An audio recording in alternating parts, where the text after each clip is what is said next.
കർത്താവേ. വീണ്ടും ഒരു സഭായോഗം ഞങ്ങളുടെ ജീവിതത്തിൽ നൽകി വീണ്ടും കർത്താവ് അങ്ങയുടെ പാദപീഠത്തിലേക്ക് ഞങ്ങൾ അടുത്തു വരുന്നു കർത്താവേ. ഹല്ലേലൂയ, സ്തോത്രം. നീയാണ് ഞങ്ങൾക്ക് ആരംഭവും ഞങ്ങൾക്ക് പുറപ്പാടുമായി ഇരിക്കുന്നവൻ. യേശുവേ, നീ മാത്രമാണ് കർത്താവേ. കേട്ട അനുഗ്രഹിക്കപ്പെട്ട സങ്കീർത്തനത്തിന്റെ വെളിച്ചത്തിൽ ഞങ്ങൾ ഇന്ന് പകൽനേരം ഇവിടെ ആയിരിക്കുന്നു കർത്താവേ. നിന്റെ കരം കർത്താവ് ഇന്ന് പകൽനേരം ഞങ്ങളുടെ നടുവിൽ ഇടപെടണമേ അപ്പാ. പ്രിയപ്പെട്ടവരുടെ ജീവിതത്തിൽ അപ്പാ നീ ഇടപെട്ടുകൊണ്ടിരിക്കുന്നതിനായി സ്തോത്രം ചെയ്യുന്നു.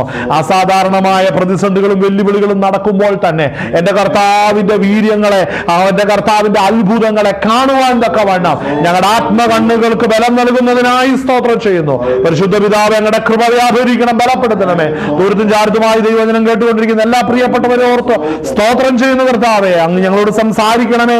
നിന്റെ ശബ്ദത്തിന് കീഴിൽ ആയിരിക്കുവാൻ ഞങ്ങളെ കാത്തുകൊള്ളണമേ എന്ന് പ്രാർത്ഥിക്കുന്നു കർത്താവേ. കർത്താവിന്റെ നാമവും ഇടപെടണം, ബലപ്പെടുത്തണം, പരിപാലിക്കണമേ കർത്താവേ. നിന്റെ ശബ്ദം ഇന്ന് ഞങ്ങൾ കേട്ട് സന്തോഷിക്കുവാൻ, കർത്താവ് ഭവനങ്ങളിലേക്ക് ബലത്തോടെ മടങ്ങിപ്പോകുവാൻ സ്വർഗം സഹായിക്കണം, കാത്തു സൂക്ഷിക്കണം. പ്രാർത്ഥന കേട്ടതിനായി സ്തോത്രം ചെയ്യുന്നു യേശു ക്രിസ്തുവിന്റെ പരിശുദ്ധ നാമം തന്നെ. ദൈവനാമത്തിന് മഹത്വം ഉണ്ടാകട്ടെ. വീണ്ടും കർത്താവിന്റെ സന്നിധിയിൽ ഒരിക്കൽ കൂടെ കടന്നു വരുവാൻ കർത്താവ് നമ്മളെ സഹായിച്ചുവല്ലോ. നമുക്ക് ദൈവസന്നിധി നന്ദിയോടെ നമുക്ക് അടുത്ത് വരാം. എല്ലാ പ്രയാസങ്ങളുടെ എല്ലാം നടുവിൽ കർത്താവ് നമുക്ക് ആശ്വാസമായി തീർന്നു. നമ്മൾ അനുഗ്രഹിക്കപ്പെട്ട ഒരു സങ്കീർത്തനമാണ് നമ്മൾ കേട്ടത്, അല്ലേ? ഒത്തിരി ആഴമുള്ള കാര്യമാണ് ആ സങ്കീർത്തനം നമ്മൾ കേട്ടത്. ആമേൻ, ഹല്ലേലൂയ. നിന്റെ അധ്വാന ഫലം നീ തിന്നും, നീ ഭാഗ്യവാൻ. ഹല്ലേലൂയ. അപ്പോൾ മനസ്സിലാക്കണം, നീതിമാൻ അവൻ ഭാഗ്യവാനാണ്. അവൻ അധ്വാന ഫലവും തിന്നുക തന്നെ ചെയ്യും. ആമേൻ. അവന്റെ നന്മയെ ആർക്കും മുടക്കി കളയുവാനായിട്ട് സാധിക്കത്തില്ല. ഇന്ന് പകരം നമ്മൾ ദൈവസന്നിധിയിലായിരിക്കുമ്പോൾ മനസ്സിലാക്കണം, നമ്മെ ക്രിസ്തീയ ജീവിതത്തിൽ നിലനിർത്തുന്നത് ജീവന്റെ വചനമാണ്. നമ്മെ നിലനിർത്തുന്നത് വചനമാണ്, മറ്റൊന്നുമല്ല. ജീവന്റെ വചനമാണ് നമ്മളെ നിലനിർത്തേണ്ടത്. നിലനിർത്തുന്നത് അങ്ങനെ തന്നെ നമ്മളുടെ ഏത് പ്രതിസന്ധിയുടെ നടുവിലും നമ്മൾ ഓടി കയറേണ്ടത് ദൈവവചനത്തിലേക്കാണ്. നമുക്ക് അവിടെ ആശ്രയം നമ്മൾ വെക്കുന്നെങ്കിൽ ആ വചനത്തിലെ മറഞ്ഞിരിക്കുന്ന വിടുതലുകൾ നമ്മുടെ ജീവിതത്തിൽ വെളിപ്പെടുവാൻ ഇടയായിത്തീരും. അസാധാരണമായ റൂട്ടിലൂടെ നമ്മൾ യാത്ര ചെയ്യുമ്പോൾ വിളിച്ചത് വിശ്വസ്തനാണ്, നമ്മൾ മറന്നുപോകരുത്. ആമേൻ, ഹല്ലേലൂയ. നമ്മുടെ കർത്താവ് അതിശയങ്ങളെ പ്രവർത്തിക്കുന്നവനാണ്. കർത്താവ് നമ്മുടെ വലം കൈ പിടിച്ച് നമ്മളെ നടത്തുന്നെങ്കിൽ നമ്മൾ ഒന്നിനാലും നമ്മൾ ഭാരപ്പെടേണ്ട. കർത്താവ് വിശ്വസ്തനായി നമ്മളോടുകൂടെ ഉണ്ടല്ലോ. ഹല്ലേലൂയ. നമ്മൾ ഇന്ന് പകൽനേരം നമുക്ക് ചില വചനങ്ങളെ നമുക്ക് ഇന്ന് പകൽനേരം ചിന്തിക്കാം. എന്റെ ഹൃദയത്തിലേക്ക് പരിശുദ്ധാത്മാവ് തന്ന ചില ഭാഗങ്ങളുണ്ട്. നമ്മൾ ഇന്ന് പകൽനേരം ആ വിഷയങ്ങളെ ചിന്തിക്കുവാൻ ഞാൻ ക്രിസ്തുവിൽ ശരണപ്പെടുകയാണ്. പരിശുദ്ധാത്മാവ് പല മേഖലകളെ എന്റെ മുമ്പിൽ അത് വെളിപ്പെടുത്തി ആ വിഷയങ്ങളെ സംസാരിക്കണമെന്ന് പരിശുദ്ധാത്മാവ് ഇന്ന് വരുന്ന വഴി പരിശുദ്ധാത്മാവിന് ഇടപെടുവാൻ ഇടയായി തീർന്നു. രാവിലെ ദൈവസന്നിധിയിൽ പല വിഷയങ്ങൾ ധ്യാനിച്ചപ്പോഴും ദൈവത്തിന്റെ ആത്മാവ് പ്രത്യേകിച്ച് ഏത് വിഷയം സംസാരിക്കണമെന്ന് പറഞ്ഞില്ല. എന്നാൽ ഇവിടുത്തെ യാത്രാമധ്യയാണ് പരിശുദ്ധാത്മാവിന്റെ ഇടപെട്ടത്. ഇന്ന് പകൽനേരം നമുക്ക് ആ വിഷയങ്ങളെ ദൈവസന്നിധിയിൽ നമുക്ക് എടുക്കുവാനായി നമുക്ക് ഇടയാകട്ടെ. നമുക്ക് എബ്രായ ലേഖനം 11-ാം അധ്യായം നമുക്കെടുക്കാം. എബ്രായ ലേഖനം 11-ാം അധ്യായം നമുക്ക് സുപരിചിതമായ അധ്യായമാണ്. വളരെ വാക്യങ്ങൾ, വളരെ ഭാഗങ്ങൾ നമ്മൾ 11-ാം അധ്യായത്തിൽ നിന്ന് പ്രസംഗം കേൾക്കുകയും ആ വിഷയത്തിൽ വെച്ച് നമ്മൾ പ്രാർത്ഥിക്കുകയും ആത്മീയമായി പഠിക്കുകയും എല്ലാം ചെയ്തിട്ടുള്ള ഭാഗമാണ് 11-ാം അധ്യായം. എന്നാൽ ഈ 11-ാം അധ്യായത്തിൽ നമ്മൾ കടന്നു വരുമ്പോൾ എന്നോട് പരിശുദ്ധാത്മാവ് ഇടപെട്ടൊരു കാര്യമുണ്ട് എന്ന് ഞാൻ ആമുഖമായി പറഞ്ഞല്ലോ. ആ വിഷയത്തിലാണ് എനിക്ക് നിങ്ങളോട് സംസാരിക്കാനുള്ളത്. 11-ാം അധ്യായം തുടങ്ങുന്നത് തന്നെ നമുക്കറിയാം, എബ്രായ ലേഖനം എഴുതി എന്ന് അനുമാനിക്കുന്നത് ആരെ കുറിച്ചാണ്? പൗലോസ് അപ്പോസ്തലനെ കുറിച്ചാണ്. അപ്പോസ്തലനെ പൗലോസ് ഇത് എഴുതി എന്നാണ് അനുമാനിക്കുന്നത്. അപ്പോൾ വേറെ ഗ്രന്ഥകർത്താക്കന്മാരും ഇതിന്റെ പിന്നിലുണ്ട്. എങ്കിലും ഈ ന്യായപ്രമാണ വിഷയങ്ങൾ ആധികാരികമായി സംസാരിക്കാൻ അത്രത്തോളം പ്രാവീണ്യമുള്ള മറ്റൊരു വ്യക്തി ഇല്ല എന്നുള്ള അർത്ഥം കൊണ്ടാണ് പൗലോസ് ആയിരിക്കാം ഇത് എഴുതിയത്, ഇതിനെക്കുറിച്ച് സംസാരിച്ചിരിക്കുന്നത് എന്ന് നമ്മൾ വിശ്വസിക്കുന്നത്. അപ്പോൾ നമ്മൾ 11-ാം അധ്യായത്തിൽ നമ്മൾ വരുമ്പോൾ അതിന്റെ ആരംഭം തുടങ്ങുന്നത് എങ്ങനെയാണ്? വിശ്വാസം എന്നതോ ആശിക്കുന്നതിന്റെ ഉറപ്പും കാണാത്ത കാര്യങ്ങളുടെ നിശ്ചയമാകുന്നു. എല്ലാ കുഞ്ഞുങ്ങൾക്ക് വരെ അറിയാവുന്ന വാക്യമാണിത്, അല്ലെ? എന്നാൽ ഈ വാക്യത്തിന് ശേഷം എന്നോട് ഇടപെട്ടൊരു കാര്യം, നമ്മൾ അതിനെ തുടർന്ന് വിശ്വാസത്തെ കുറിച്ച് ഗ്രന്ഥകർത്താവാകുന്ന പൗലോസ് പറഞ്ഞു വരുന്ന ഒരു കാര്യം. പൗലോസ്, ഞാൻ വീണ്ടും പറഞ്ഞു, പൗലോസ് ആകാം. അപ്പോൾ ഗ്രന്ഥകർത്താവ് ഇവിടെ പറയുന്ന കാര്യം അതിന്റെ തൊട്ടടുത്തുള്ളത്, അതിനാലല്ലോ പൂർവന്മാർക്ക് സാക്ഷ്യം ലഭിച്ചത്. ഞാനിത് വായിച്ചു. അടുത്ത വാക്യം നമ്മൾ വായിക്കാം. ഈ കാണുന്ന ലോകത്തിന് ദൃശ്യമായതല്ല, കാരണമെന്ന് വരുമാറ് ലോകം ദൈവത്തിന്റെ വചനത്താൽ നിർമ്മിക്കപ്പെട്ടു എന്ന് നാം വിശ്വാസത്താൽ അറിയുന്നു. അടുത്ത വാക്യം, വിശ്വാസത്താൽ ഹാബേൽ ദൈവത്തിന് കയ്യിൻ്റെതിലും ഓക്കെ അതിനാൽ അവന് നീതിമാൻ എന്ന് സാക്ഷ്യം ലഭിച്ചു. അടുത്തത്, അവന്റെ വഴിപാടിന് സാക്ഷ്യം കൽപ്പിച്ചു. അടുത്തത് ശേഷവും അവൻ വിശ്വാസത്താൽ സംസാരിച്ചു കൊണ്ടിരിക്കുന്നു. അടുത്ത വാക്യം, 5-ാം വാക്യം കൂടെ. വിശ്വാസത്താൽ ഹാനോക്ക് മരണം കാണാതെ എടുക്കപ്പെട്ടു. ദൈവം അവനെ എടുത്തുകൊണ്ടതിനാൽ കാണാതെയായി. അടുത്തത് അവൻ ദൈവത്തെ പ്രസാദിപ്പിച്ചു എന്ന് അവൻ എടുക്കപ്പെട്ടതിന് മുമ്പേ സാക്ഷ്യം പ്രാപിച്ചു. സ്തോത്രം. ഈ ഭാഗം നമ്മൾ വായിച്ചിട്ടുണ്ട്, പലപ്പോഴും നമ്മൾ ധ്യാനിച്ചിട്ടുണ്ട്. നാം ഈ 11-ാം അധ്യായത്തിലേക്ക് വളരെ പ്രധാനമായിട്ട് 2 പ്രധാനപ്പെട്ട ഒരു വ്യക്തി നമ്മൾ 5-ാം അധ്യായത്തിൽ 5-ാം വാക്യം നമ്മൾ വായിക്കുമ്പോൾ, വിശ്വാസത്താൽ ഹാനോക്ക് മരണം കാണാതെ എടുക്കപ്പെട്ടു, ദൈവം അവനെ എടുത്തുകൊണ്ടതിനാൽ കാണാതെയായി. അടുത്ത വാക്യം ശ്രദ്ധിക്കണം. അവൻ ദൈവത്തെ പ്രസാദിപ്പിച്ചു എന്ന് അവൻ എടുക്കപ്പെടുന്നതിന് മുമ്പേ സാക്ഷ്യം പ്രാപിച്ചു. നിങ്ങൾക്ക് എന്ത് മനസ്സിലായി? മനസ്സിലായി? ഇവിടെ സാക്ഷ്യം, അതിന്റെ 2-ാം വാക്യം, അതിനാണല്ലോ പൂർവന്മാർക്ക് സാക്ഷ്യം. അപ്പൊ സാക്ഷ്യം, ടെസ്റ്റിമണി വളരെ പ്രാധാന്യമാണ്. നമ്മെക്കുറിച്ചുള്ള സാക്ഷ്യം വളരെ പ്രാധാന്യമുള്ളതാണ്. കരങ്ങൾ ദൈവത്തെ മഹത്വപ്പെടുത്തിയാട്ടെ. ഹല്ലേലൂയ. സാക്ഷ്യം വളരെ പ്രാധാന്യമാണ്. നമ്മളിന്ന് സ്തോത്രം, നമ്മൾ സങ്കീർത്തനം 128-ാം സങ്കീർത്തനം നമ്മൾ വായിച്ചു, അല്ലെ? നീതിമാനെ കുറിച്ച് അവിടെ കണ്ടു. അപ്പോൾ സാക്ഷ്യം, ഒരു അനുഗ്രഹിക്കപ്പെട്ട സാക്ഷ്യം ദൈവം ഭൂമിയിൽ വെച്ചൊരു വിശുദ്ധന്റെ ജീവിതത്തിൽ കുറിക്കാൻ പ്ലാൻ ചെയ്യുകയാണ്. മനസ്സിലാക്കണം, നമ്മുടെ ജീവിതത്തിൽ നമുക്ക് സാക്ഷ്യം ലഭിക്കണം. ആരുടെ സാക്ഷ്യമാണ് നമുക്ക് വേണ്ടത്? ക്രിസ്തുവിന്റെ സാക്ഷ്യമാണ് നമുക്ക് വേണ്ടത്. വളരെ ശ്രദ്ധിക്കണം. ഇവിടെ പറയപ്പെടുന്ന 2-3 വ്യക്തികളിൽ 4-ാം അധ്യായം നമ്മൾ 4-ാം വാക്യം 11-4 വാക്യം, വിശ്വാസത്താൽ ഹാബേൽ ദൈവത്തിന് കയ്യിന്റേതിന് ഉത്തമമായ. അപ്പൊ ശ്രദ്ധിക്കണം, ഒരു ഒപ്പോണന്റ് ഈ വിഷയത്തിലുണ്ട്. നിന്റെ വിശ്വാസത്തിൽ ഒരു പ്രതിയോഗി ഉണ്ടോ? നിന്റെ വിശ്വാസ ജീവിതത്തിൽ പ്രതിയോഗിയായി നിൽക്കുന്ന ചില വിഷയങ്ങളുണ്ടോ? ഉണ്ട്. ഇതെന്തിനാ പുതിയ നിയമസഭയോട് പറയുന്നത്? നമ്മുടെ ജീവിതത്തിൽ നമുക്ക് പ്രതികൂലമായ ചില വിഷയങ്ങൾ ക്രിസ്തീയ ജീവിതത്തിൽ ദൈവം തന്നെ അനുവദിക്കുന്നതിന്റെ പ്രധാനപ്പെട്ട കാരണം നമ്മളുടെ ജീവിതത്തിൽ ഒരു സാക്ഷ്യം ദൈവം കൽപ്പിക്കുവാനുണ്ട്. ആ സാക്ഷ്യം കൽപ്പിക്കേണ്ടതിന് വേണ്ടിയാണ് അസാധാരണമായ പ്രതികൂലങ്ങളിലൂടെ കടന്നു പോകുന്നത്. അപ്പോൾ മനസ്സിലാക്കണം, അനേകർ ഈ പ്രശ്നങ്ങളില്ലാതെ വിശ്വാസ ജീവിതത്തിൽ പെന്തക്കോസ്തിൽ ഒരു പ്രതിസന്ധി ഇല്ലാതെ ജീവിച്ചു പോകുന്നവരുണ്ട്. അപ്പോൾ തന്നെ ഒരു ദിവസത്തിൽ ഒരു പ്രശ്നം, അടുത്ത ദിവസത്തിൽ അടുത്ത പ്രശ്നം, അതിന്റെ അടുത്ത ദിവസം അതിന്റെ അടുത്ത പ്രശ്നമായിട്ട് പ്രശ്നങ്ങൾ തീരാത്ത വ്യക്തികളും നമ്മുടെ ഇടയിൽ വസിക്കുന്നുണ്ട്. അപ്പോൾ മനസ്സിലാക്കണം, പ്രശ്നങ്ങൾ നേരിടുന്നുണ്ടെങ്കിൽ മനസ്സിലാക്കിക്കോണം, ഇതിന്റെ പിന്നിൽ എന്റെ കർത്താവിന്റെ കാര്യപരിപാടി നടക്കുന്നുണ്ട്. ഒരു പ്രശ്നമില്ലാത്തവരെ നോക്കിക്കുമ്പോൾ അമ്മ മനസ്സിലാക്കിയാണ്, അവരെ വിട്ടേക്കുക. അവർ ദൈവത്തെ അറിഞ്ഞിട്ടുണ്ടെന്ന് വളരെ പരിശോധിച്ചോളുക. എന്നാൽ മനസ്സിലാക്കണം, ദൈവം തെരഞ്ഞെടുത്തവരുടെ ജീവിതത്തിൽ പ്രശ്നങ്ങളുണ്ട്. ദൈവം തെരഞ്ഞെടുത്തവരുടെ ജീവിതത്തിൽ പ്രശ്നങ്ങൾ തീർച്ചയായും ഉണ്ട്. പ്രശ്നങ്ങൾ ഒഴിഞ്ഞല്ല, പ്രശ്നങ്ങളിലൂടെയാണ് ദൈവം നിന്നെ നടത്തുവാനിരിക്കുന്നത്. കർത്താവ് നടത്തുന്ന പ്രശ്നങ്ങളുടെ നടുവിലൂടെയാണ്. ഹല്ലേലൂയ. നമ്മൾ ആഗ്രഹിക്കുന്ന എന്നാണെന്നറിയാവോ? പ്രശ്നം നമ്മുടെ മുമ്പിൽ നിന്ന് മാറണം. ആ പ്രശ്നം വാനിഷായി പോകണം. അത് നമ്മുടെ മുമ്പിൽ നിന്ന് അപ്രത്യക്ഷമാകാനാണ് നമ്മൾ പലരും പ്രാർത്ഥിക്കുന്നത്, അല്ലേ? പക്ഷെ അങ്ങനെയല്ല, പ്രശ്നത്തിന്റെ നടുവിലൂടെ നിന്നെ നടത്താനാണ് ദൈവത്തിന്റെ പദ്ധതി ആയിരിക്കുന്നത്. കാരണം എന്നാണെന്നറിയാവോ? അവിടെ വളരെ ശ്രദ്ധിക്കേണ്ട ഒരു പദമുണ്ട്. അവിടെ വായിക്കേണ്ട ഒരു വാക്യം, അതിന്റെ 4-ാം വാക്യത്തിന്റെ അവസാന വാക്യം, ദൈവം അവന്റെ വഴിപാടിന് സാക്ഷ്യം കൽപ്പിച്ചു, അല്ലെ? നിന്റെ ആരാധന എനിക്ക് ബോധിച്ചു, നിന്റെ പ്രാർത്ഥനാ ജീവിതം എനിക്ക് ബോധിച്ചു, നിന്റെ പരസ്യ ജീവിതം എനിക്ക് ബോധിച്ചു, നിന്റെ വിശുദ്ധി ഞാൻ ബോധിച്ചു. അങ്ങനെ നമ്മെ കുറിച്ച് ബോധിക്കേണ്ടതിനാണ് നമ്മെ ഈ വഴികളിലൂടെ ദൈവം നടത്തുന്നത്. ആമേൻ. അപ്പോൾ നമ്മുടെ കർത്താവിന് നമ്മെ നടത്തുന്ന വഴികളിലൂടെ നമ്മളെ പരിശോധിച്ച് നമ്മൾ ചില തീരുമാനങ്ങളിലൂടെ വരണം, ചില ഇടപാടുകളിൽ നമ്മൾ ഒരു ക്രമീകരണങ്ങളിലേക്ക് വരണം. ഇതിലെല്ലാം ദൈവത്തിന് നമ്മുടെ ജീവിതത്തിൽ ഇടപെടുവാനുണ്ട്. മനസ്സിലാക്കണം, ആ ഇടപെടലുകൾ വ്യത്യസ്തമായിരിക്കും. കാരണം നിനക്കൊരു നിത്യത കർത്താവ് ഒരുക്കി വെച്ചിട്ടുണ്ട്. അവന്റെ രാജ്യത്തിൽ കർത്താവിനോട് കൂടി ഒരു വാസം ഒരുക്കി വെച്ചിട്ടുണ്ട്. എന്നെ വളരെ ചിന്തിപ്പിച്ച ഒരു വാക്യം എന്നാ പറയുക? ആ വാക്യം തുറന്നു വായിച്ച ആ വാക്യം ഒന്ന് വായിച്ചേ. എടുക്കപ്പെട്ടു.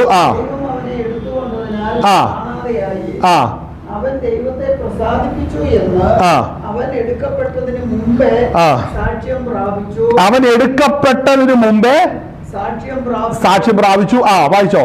എന്നാൽ വിശ്വാസം കൂടാതെ ദൈവത്തെ പ്രസാദിപ്പിക്കുവാൻ കഴിയുന്നതല്ല. കണ്ടോ, ഇവിടെ ശ്രദ്ധിക്കണം, വിശ്വാസം കൂടാതെ ദൈവത്തെ പ്രസാദിപ്പിക്കുവാൻ കഴിയുന്നതല്ല എന്ന് പറഞ്ഞാൽ എന്താന്ന് ചോദിച്ചാൽ, ഒന്നാം വാക്യം വിശ്വാസമൊന്നും ആശിക്കുന്നതിന്റെ ഒപ്പം കാണാത്ത കാര്യങ്ങളുടെ, അതായത് അവിടെ നിന്നോണ്ട് ഹാബേല് കാണണം കയീനിന്റെ യാഗത്തിൽ ദൈവം പ്രസാദിച്ചില്ല. അപ്പോൾ ദൈവത്തിന്റെ ഹൃദയം കാണാനുള്ള കാഴ്ചയാണ് വിശ്വാസം എന്ന് പറയുന്നത്. ദൈവം നിന്നോട് സംസാരിക്കുന്ന വാക്യങ്ങളെ കേൾക്കുന്ന പ്രാപ്തിയെയാണ് വിശ്വാസം എന്ന് പറയുന്നത്. അപ്പോൾ വിശ്വാസം എന്ന് പറയുന്നത് നിന്നെ രക്ഷിച്ച് നിന്നെ വേലക്കാക്കിയവൻ, നിന്നെ ദൈവത്തിന്റെ ഉദ്യമത്തിലാക്കിയവന് സ്തോത്രം നിന്നോട് സംസാരിക്കുമ്പോൾ നീ അവന്റെ ശബ്ദം കേൾക്കുന്നുവെങ്കിൽ നീയാണ് വിശ്വാസി എന്ന് പറയുന്നത്. ഹല്ലേലൂയ.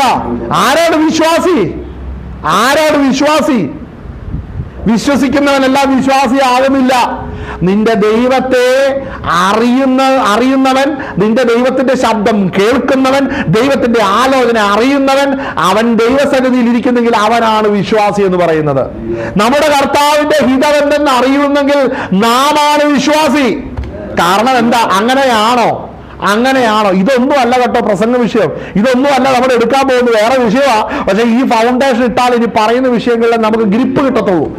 നമ്മൾ ശ്രദ്ധിക്കണം, നമ്മൾ ഈ പറയുന്ന കാണാത്ത കാര്യങ്ങളുടെ നിശ്ചയമാണ് വിശ്വാസമെങ്കിൽ, ഇവിടെ ഹാബേലിനെ കുറിച്ച് പറയുന്നത് കയീനിന്റെ ഉത്തമമായ, അപ്പൊ കയീൻ അർപ്പിക്കുന്ന യാഗം ദൈവത്തിന് ഇഷ്ടമല്ലെന്ന് ദൈവവുമായിട്ടുള്ള വ്യക്തിപരമായ ബന്ധത്തിൽ അറിഞ്ഞോ? ഹല്ലേലൂയ. വ്യക്തിപരമായ ജീവിതത്തിൽ അറിഞ്ഞു. ഇവൻ അർപ്പിച്ചതിൽ ദൈവം പ്രസാദിച്ചിട്ടില്ലെന്ന് അറിയാനുള്ള പ്രാപ്തിയെയാണ് വിശ്വാസം എന്ന് പറയുന്നത്. ഹല്ലേലൂയ. എല്ലാരും യാഗം കഴിക്കുന്നുണ്ട്, എല്ലാരും കറ്റയുമായി ചെല്ലുന്നുണ്ട്, എല്ലാം നിരത്തി വെക്കുന്നുണ്ട്. പക്ഷേ നിന്റെ ദൈവം അതിൽ പ്രസാദിക്കുന്നില്ല എന്നുള്ളത് നിനക്കെങ്ങനെ മനസ്സിലാകും? അത് തെരഞ്ഞെടുക്കപ്പെട്ടവന് ദൈവത്തിന്റെ ആത്മാവിനാൽ വിവേചന വരമുള്ളവൻ വിവേചിക്കുന്നതിനാൽ മനസ്സിലാകും. ഹല്ലേലൂയ. അപ്പോൾ ഒരു കാര്യം പറയണം, നീ സ്പെഷ്യലാണ്. നമ്മൾ കേട്ടിട്ടുണ്ടല്ലേ, ഞാനും നിങ്ങൾ സ്പെഷ്യൽ ആണെന്ന്. നിങ്ങൾ നിങ്ങളുടെ വലത് കാര്യം നിങ്ങളുടെ ഹൃദയത്തോട് ചേർത്ത് വെച്ചോട്ടെ, ഞാൻ സ്പെഷ്യലാണ്. മനസ്സിലാവുന്നത്? ഞാൻ സ്പെഷ്യലാണ്. എന്റെ കർത്താവിന്റെ മുമ്പിൽ ഞാൻ സ്പെഷ്യലാണ്. എങ്ങനെയാ നീ സ്പെഷ്യൽ ആയത്? നീ അർപ്പിച്ച യാഗത്തിന്റെ മുമ്പിൽ പലരും യാഗങ്ങൾ അർപ്പിച്ചിട്ടുണ്ട്, പക്ഷെ അതിലൊന്നും ദൈവം പ്രസാദിച്ചിട്ടില്ല. നിന്റെ യാഗത്തിൽ ദൈവം പ്രസാദിച്ചിട്ടുണ്ടെങ്കിൽ മകനെ, നീ സ്പെഷ്യൽ ആയതുകൊണ്ട്. ഏതർത്ഥത്തിലാണെന്നറിയാവോ? സ്തോത്ര കയീനിന്റേതിന് ഉത്തമമായത് നീ യാഗം അർപ്പിക്കുന്നത് കൊണ്ട്. അതുകൊണ്ടാണ് കേട്ടോ നമ്മൾ പലതും കണ്ടിട്ടുണ്ട്.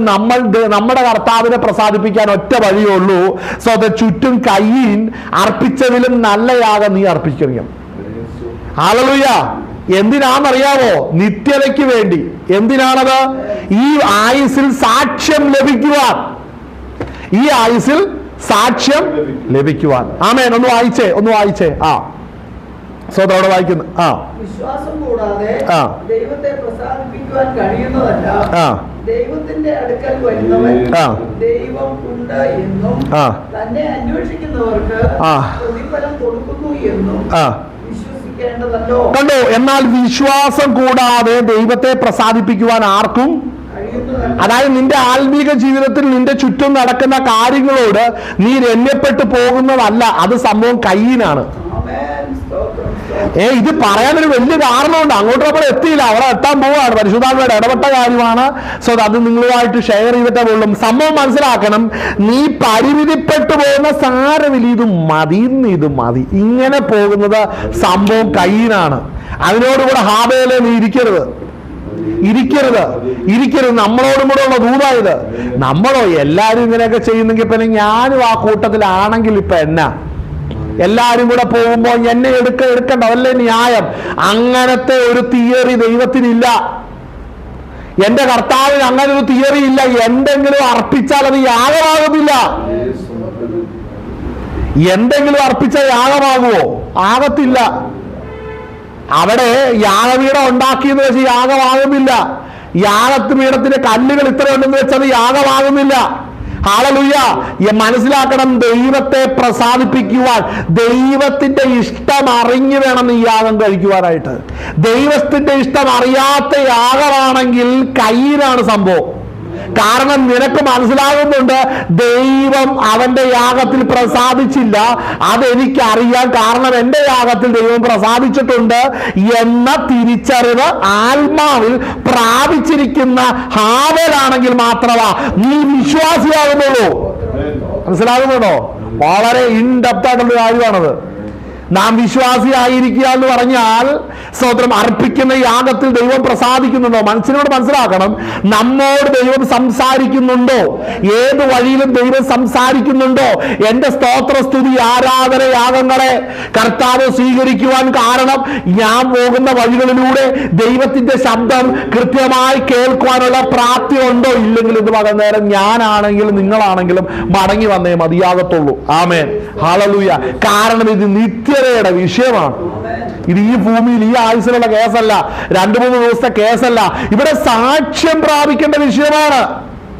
ഹാബേലിനോട് ഇടപെടുവാൻ വരുമ്പോഴൊക്കെയും മനസ്സിലാക്കേണ്ട ഒരു കാര്യമുണ്ട്. എന്താണെന്നറിയാമോ? നീ കയ്യിനിൽ ഉത്തമമായത് അർപ്പിച്ചവനാണ്. നീ കാര്യങ്ങളെ ഗ്രഹിച്ചതിന് ശേഷം അർപ്പിച്ചതാണ്, അല്ലേ? കാര്യങ്ങളെ ഗ്രഹിച്ചതിന് ശേഷമാണ് ഹാബേലിന്റെ യാഗം അവിടെ ചെന്നതെങ്കിൽ, അത് ദൈവം പ്രസാദിച്ചിട്ടുണ്ടെങ്കിൽ നമ്മൾ കണ്ണുകളെ തുറന്ന് കാര്യങ്ങൾ വീക്ഷിക്കാൻ തയ്യാറാകണം. ഹല്ലേലൂയ. എല്ലാത്തിനോടും അഡ്ജസ്റ്റ് ചെയ്തു പോകുന്നതല്ല. കാരണം ദൈവത്തിന്റെ വചനത്താൽ ലോകമുണ്ടായെന്ന് വിശ്വാസത്താലേ നമ്മൾ അറിയത്തുള്ളൂ.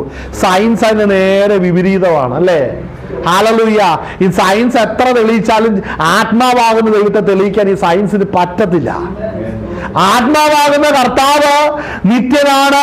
അവൻ സകലത്തെ ഉളവാക്കിയവനാണ്. അവൻ സകലത്തിന്റെയും വഹിക്കുന്നവനാണ്. അവൻ അനന്യനാണ്. സ്തോത്രം, ഹല്ലേലൂയ. ആ കർത്താവിനെ ഗ്രഹിക്കാൻ പരിശുദ്ധാത്മാവുള്ളവർക്കേ സാധിക്കത്തുള്ളൂ. ദൈവത്തിന്റെ ആത്മാവാണ് ദൈവത്തെ വെളിപ്പെടുത്തത്തുള്ളൂ, അല്ലാതെ ആർക്കും ദൈവത്തെ വെളിപ്പെടുത്തത്തില്ല. ആമേൻ, സ്തോത്രം. ഒരു ടെക്സ്റ്റ് ബുക്കിലും ഒരു ഡോക്യുമെന്ററിയിലും ഒതുങ്ങുന്നവനല്ല നമ്മുടെ ദൈവം.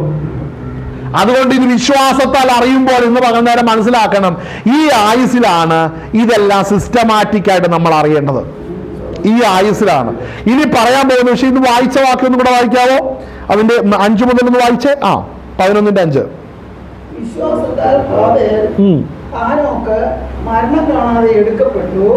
ദൈവം അവനെ എടുത്തുകൊണ്ടതിനാൽ കാണാതെയായി. അവൻ ദൈവത്തെ പ്രസാദിപ്പിച്ചു എന്ന് അവൻ എടുക്കപ്പെട്ടതിന് മുൻപേ സാക്ഷ്യം പ്രാപിച്ചു. എന്ത് മനസ്സിലായി? ദൈവം ഹാനോക്കിനെ എടുത്തു, സ്വർഗരാജ്യത്തിലേക്ക് എടുത്തു, അല്ലേ? അവിടെ അതിനു മുമ്പ് ഈ ആയുസ്സിൽ തന്നെ ദൈവവും ഹാനോക്കുമായിട്ട് അഭേദ്യ ബന്ധം ഉണ്ടായിരുന്നു. എന്തു മനസ്സിലായി? ഇന്ന് ദൈവമായിട്ട് ഒരു ബന്ധമില്ലാതെ പാസ്റ്റർമാരുടെ കീഴിൽ ഇരുന്നു കൊണ്ട് വിശ്വാസ ജീവിതം പൂർത്തീകരിക്കുന്ന ഒത്തിരി വിശ്വാസികളെ കാണാം, അല്ലേ?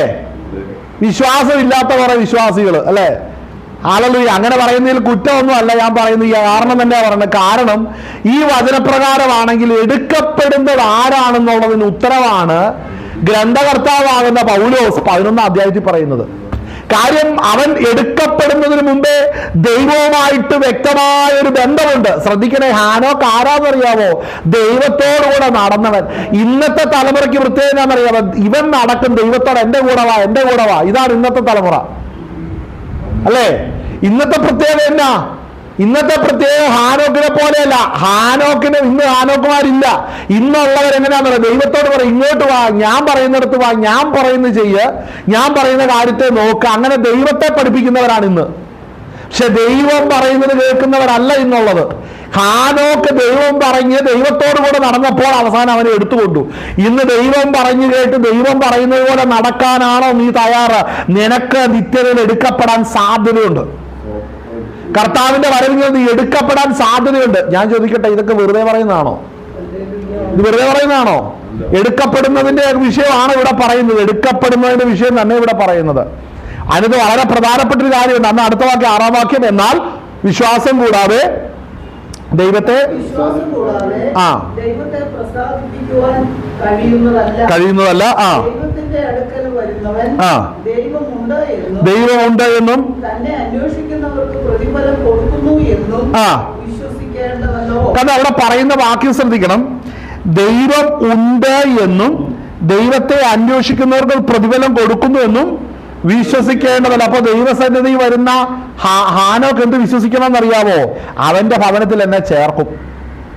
ഏലിയാവ് ദൈവസന്നിധിയിൽ ഏലിയാവ് ജീവിച്ചിരുന്നു അല്ലേ? ഏലിയാവിന് എവിടെയാ നിത്യതയിൽ എടുക്കപ്പെടുവാൻ ഇടയായി തീർന്നു. ഹല്ലേലൂയ. മോശ ദൈവത്തിന്റെ വചനമനുസരിച്ച് ലോകത്തിൽ ഇത്ര സൗമ്യനായ ഒരു മനുഷ്യൻ വേറെ ഇല്ലായിരുന്നു. അത്രത്തോളമായിരുന്നു. 40 വർഷം മുമ്പ് ഒറ്റ അടിക്കൊരുത്തിനെ കൊന്നവനാണ്. 40 വർഷം കഴിഞ്ഞപ്പോ ലോകത്തിൽ ഇത്ര ഇല്ലാത്ത സൗമ്യത, മോശയെ പോലെ സൗമ്യം വേറെ ആരും ഇല്ലായിരുന്നു. ഹല്ലേലൂയ. അപ്പൊ ശ്രദ്ധിക്കണേ, ദൈവത്തോടുകൂടെ നമ്മൾ നടക്കുമ്പോൾ നമ്മുടെ എല്ലാ ക്വാളിറ്റീസും അങ്ങ് മാറും. നമ്മുടെ സ്വഭാവം മാറും, നമ്മുടെ ചിന്താഗതികൾ മാറും, നമ്മുടെ മനസ്സ് മാറും. നമ്മുടെ എല്ലാ അവസ്ഥകളെയും ദൈവത്തോടുകൂടെ നാം നടന്നാൽ ദൈവം അത് മാറ്റിയെടുക്കും.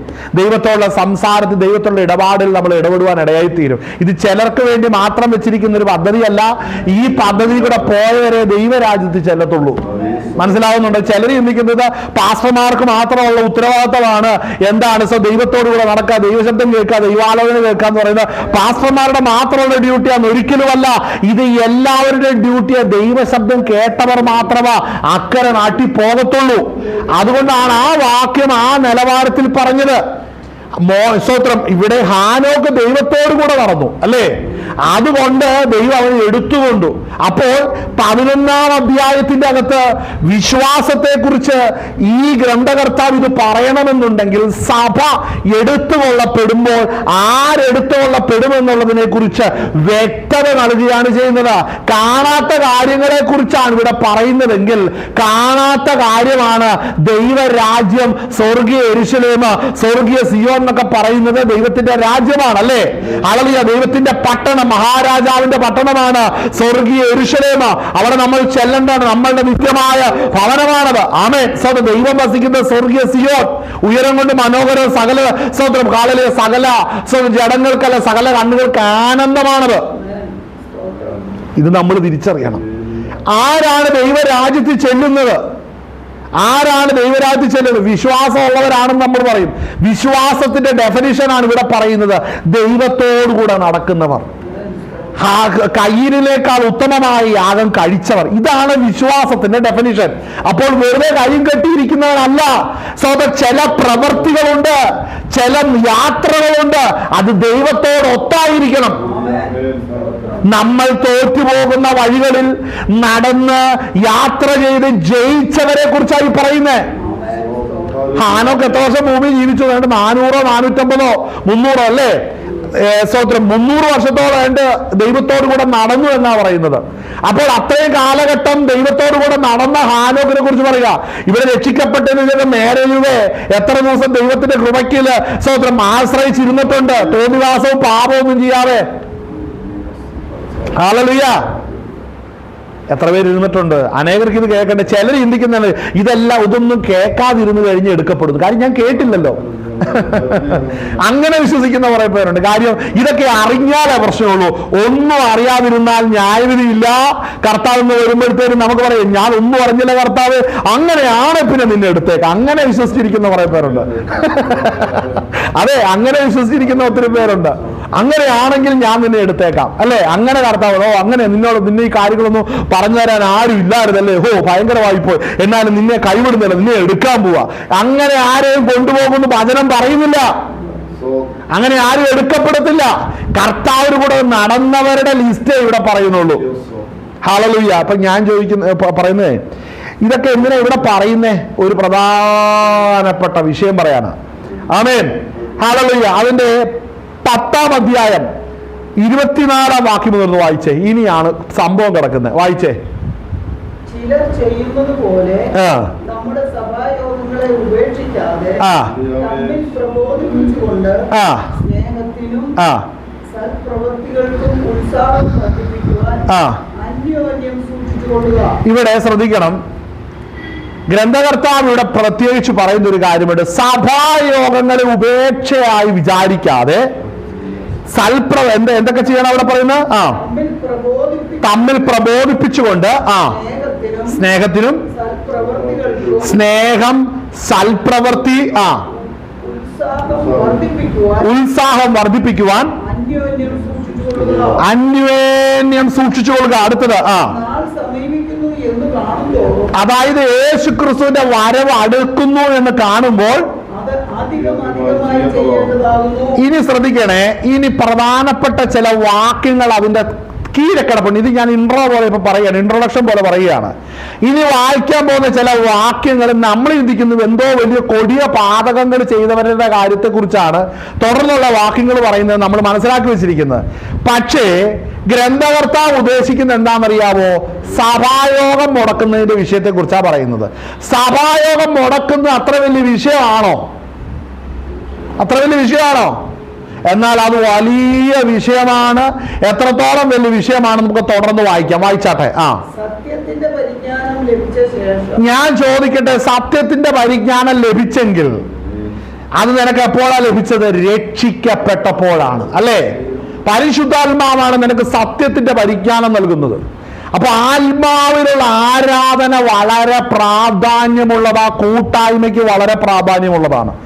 ആ കൂട്ടായ്മയുടെ പ്രാധാന്യം അറിയുന്ന ഒരു ദൈവ പൈതല് ഒരിക്കലും ചെയ്യുവാൻ പാടില്ലാത്ത കാര്യമാണ് സഭായോഗം മുടക്കുക എന്ന് പറയുന്നത്.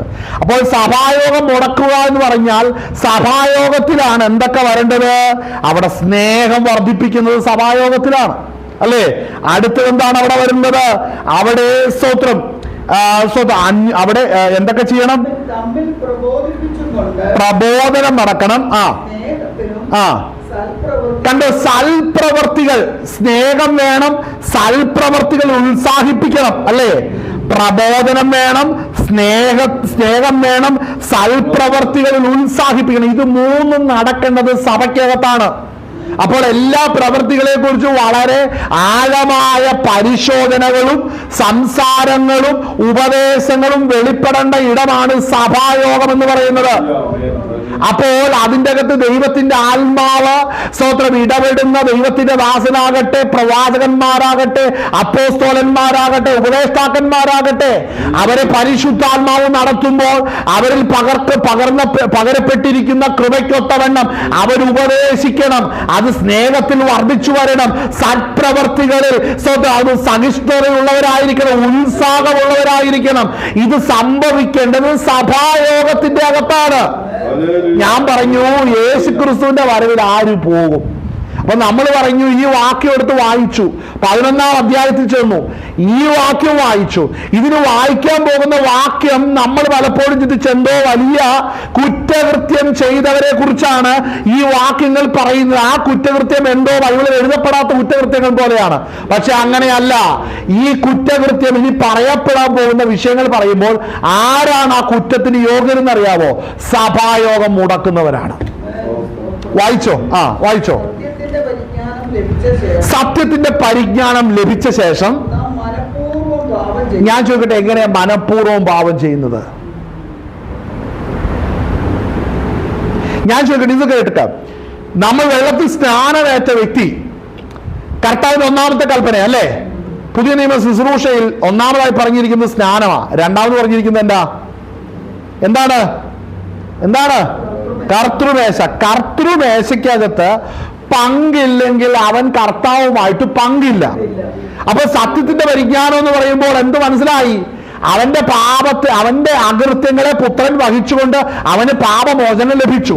അങ്ങനെ പാപത്തിൽ നിന്ന് മോചിക്കപ്പെട്ടവർ അവർ കൂടുമ്പോഴൊക്കെ എന്ന് പറഞ്ഞിട്ടില്ല, അവർ സഭായോഗങ്ങളിൽ കർത്താവിന്റെ ക്രൂശമരണത്തെ ഓർത്തുകൊണ്ട് തിരുമേശയുടെ ഭാഗവാക്കായി തീരണം. ഓർമ്മയ്ക്കായി അത് സഹോദര കർത്താവിന്റെ തിരുമേശയെ നമ്മൾ ഭക്ഷിച്ചു പാനം ചെയ്യണം, അല്ലേ? സഹോദര കർത്താവിന്റെ ശരീരത്തിന്റെ ഓർമ്മയ്ക്കായി, കർത്താവിന്റെ രക്തത്തിന്റെ ഓർമ്മയ്ക്കായി നമ്മൾ ഭക്ഷിച്ചു പാനം ചെയ്യണം. അപ്പൊ സത്യത്തിന്റെ പരിജ്ഞാനം എന്നാ? ഇവിടെ കർത്താവായ യേശു ക്രിസ്തുവിന്റെ ശരീരത്തിന്റെ രക്തത്തിന്റെ ഓർമ്മയ്ക്കായി ഞാനിത് ഭക്ഷിച്ചു പാനം ചെയ്യുമ്പോൾ ഞാൻ അവന്റെ മരണത്തോട് പങ്കാളിയാകുക, അവന്റെ മരണത്തെ ഞാൻ പ്രഖ്യാപിക്കുകയാണ് ചെയ്യുന്നത്. അപ്പോൾ സഭായോഗത്തിൽ ഈ ശുശ്രൂഷ നടത്തുന്നില്ലെങ്കിൽ, ഈ സത്യത്തിന്റെ പരിജ്ഞാനത്തിൽ എത്തിയവർ ഈ ശുശ്രൂഷ ചെയ്യുന്നില്ലെങ്കിൽ എന്ത് സംഭവിക്കും? അവൻ ആ പദ്ധതിയിൽ നിന്ന് ഔട്ടാവുകയാണ്. അപ്പൊ ചോദിക്കുന്ന കാര്യം, അതാണോ സത്യത്തിന്റെ പരിജ്ഞാനത്തിൽ? പിന്നെ അല്ലാതെ പിന്നെ എന്നാ? നമ്മൾ സഭായോഗം കൂടുമ്പോ ഇനി നമ്മുടെ അടുത്ത ഇത് കേട്ടെ, സ്നാനപ്പെട്ട് അഭിഷേകം പ്രാപിച്ച് വിശുദ്ധിയിലും വേർപാടിലും കർത്താവിന്റെ അപ്പോസ്തോലിക ഉപദേശങ്ങളെ പഠിച്ച് നമ്മൾ അപ്പം മുറിക്കുന്നു, തിരുമേശയിൽ നമ്മൾ പ്രാപിക്കുന്നു. നമ്മളിനി എന്തിനായിട്ടാണ് റെഡിയാകുന്നത്? യേശു ക്രിസ്തുവിന്റെ മടങ്ങി വരവിന് വേണ്ടി റെഡിയാകുക അല്ലേ? നമ്മുടെ സഭയുടെ ഉദ്ദേശം യേശു ക്രിസ്തുവിന്റെ മടങ്ങി വരവിന് വേണ്ടി നമ്മൾ ഒരുങ്ങിയിരിക്കുക എന്ന് മാത്രമാണ്. വേറെ ഒരു ബിസിനസ്സും ദൈവസഭയ്ക്കില്ല. മനസ്സിലാക്കണം, ദൈവസഭയ്ക്ക് മറ്റൊരു ബിസിനസ് ഇല്ല. ഇതിന്റെ കൂടെ ആടിയെന്നൊന്നും തീരുവെടുത്ത് പറയുന്നില്ല. നമ്മെ സഭയിലുള്ള ഓരോ വിശുദ്ധനും ഹാനോക്കിനെ പോലെ ദൈവത്തോട് കൂടെ നടക്കാൻ പ്രാപ്തമാക്കി അയക്കണം. ഓരോ വ്യക്തിയെയും ഹാനോക്കിനെ പോലെ എന്ത് ചെയ്യണം?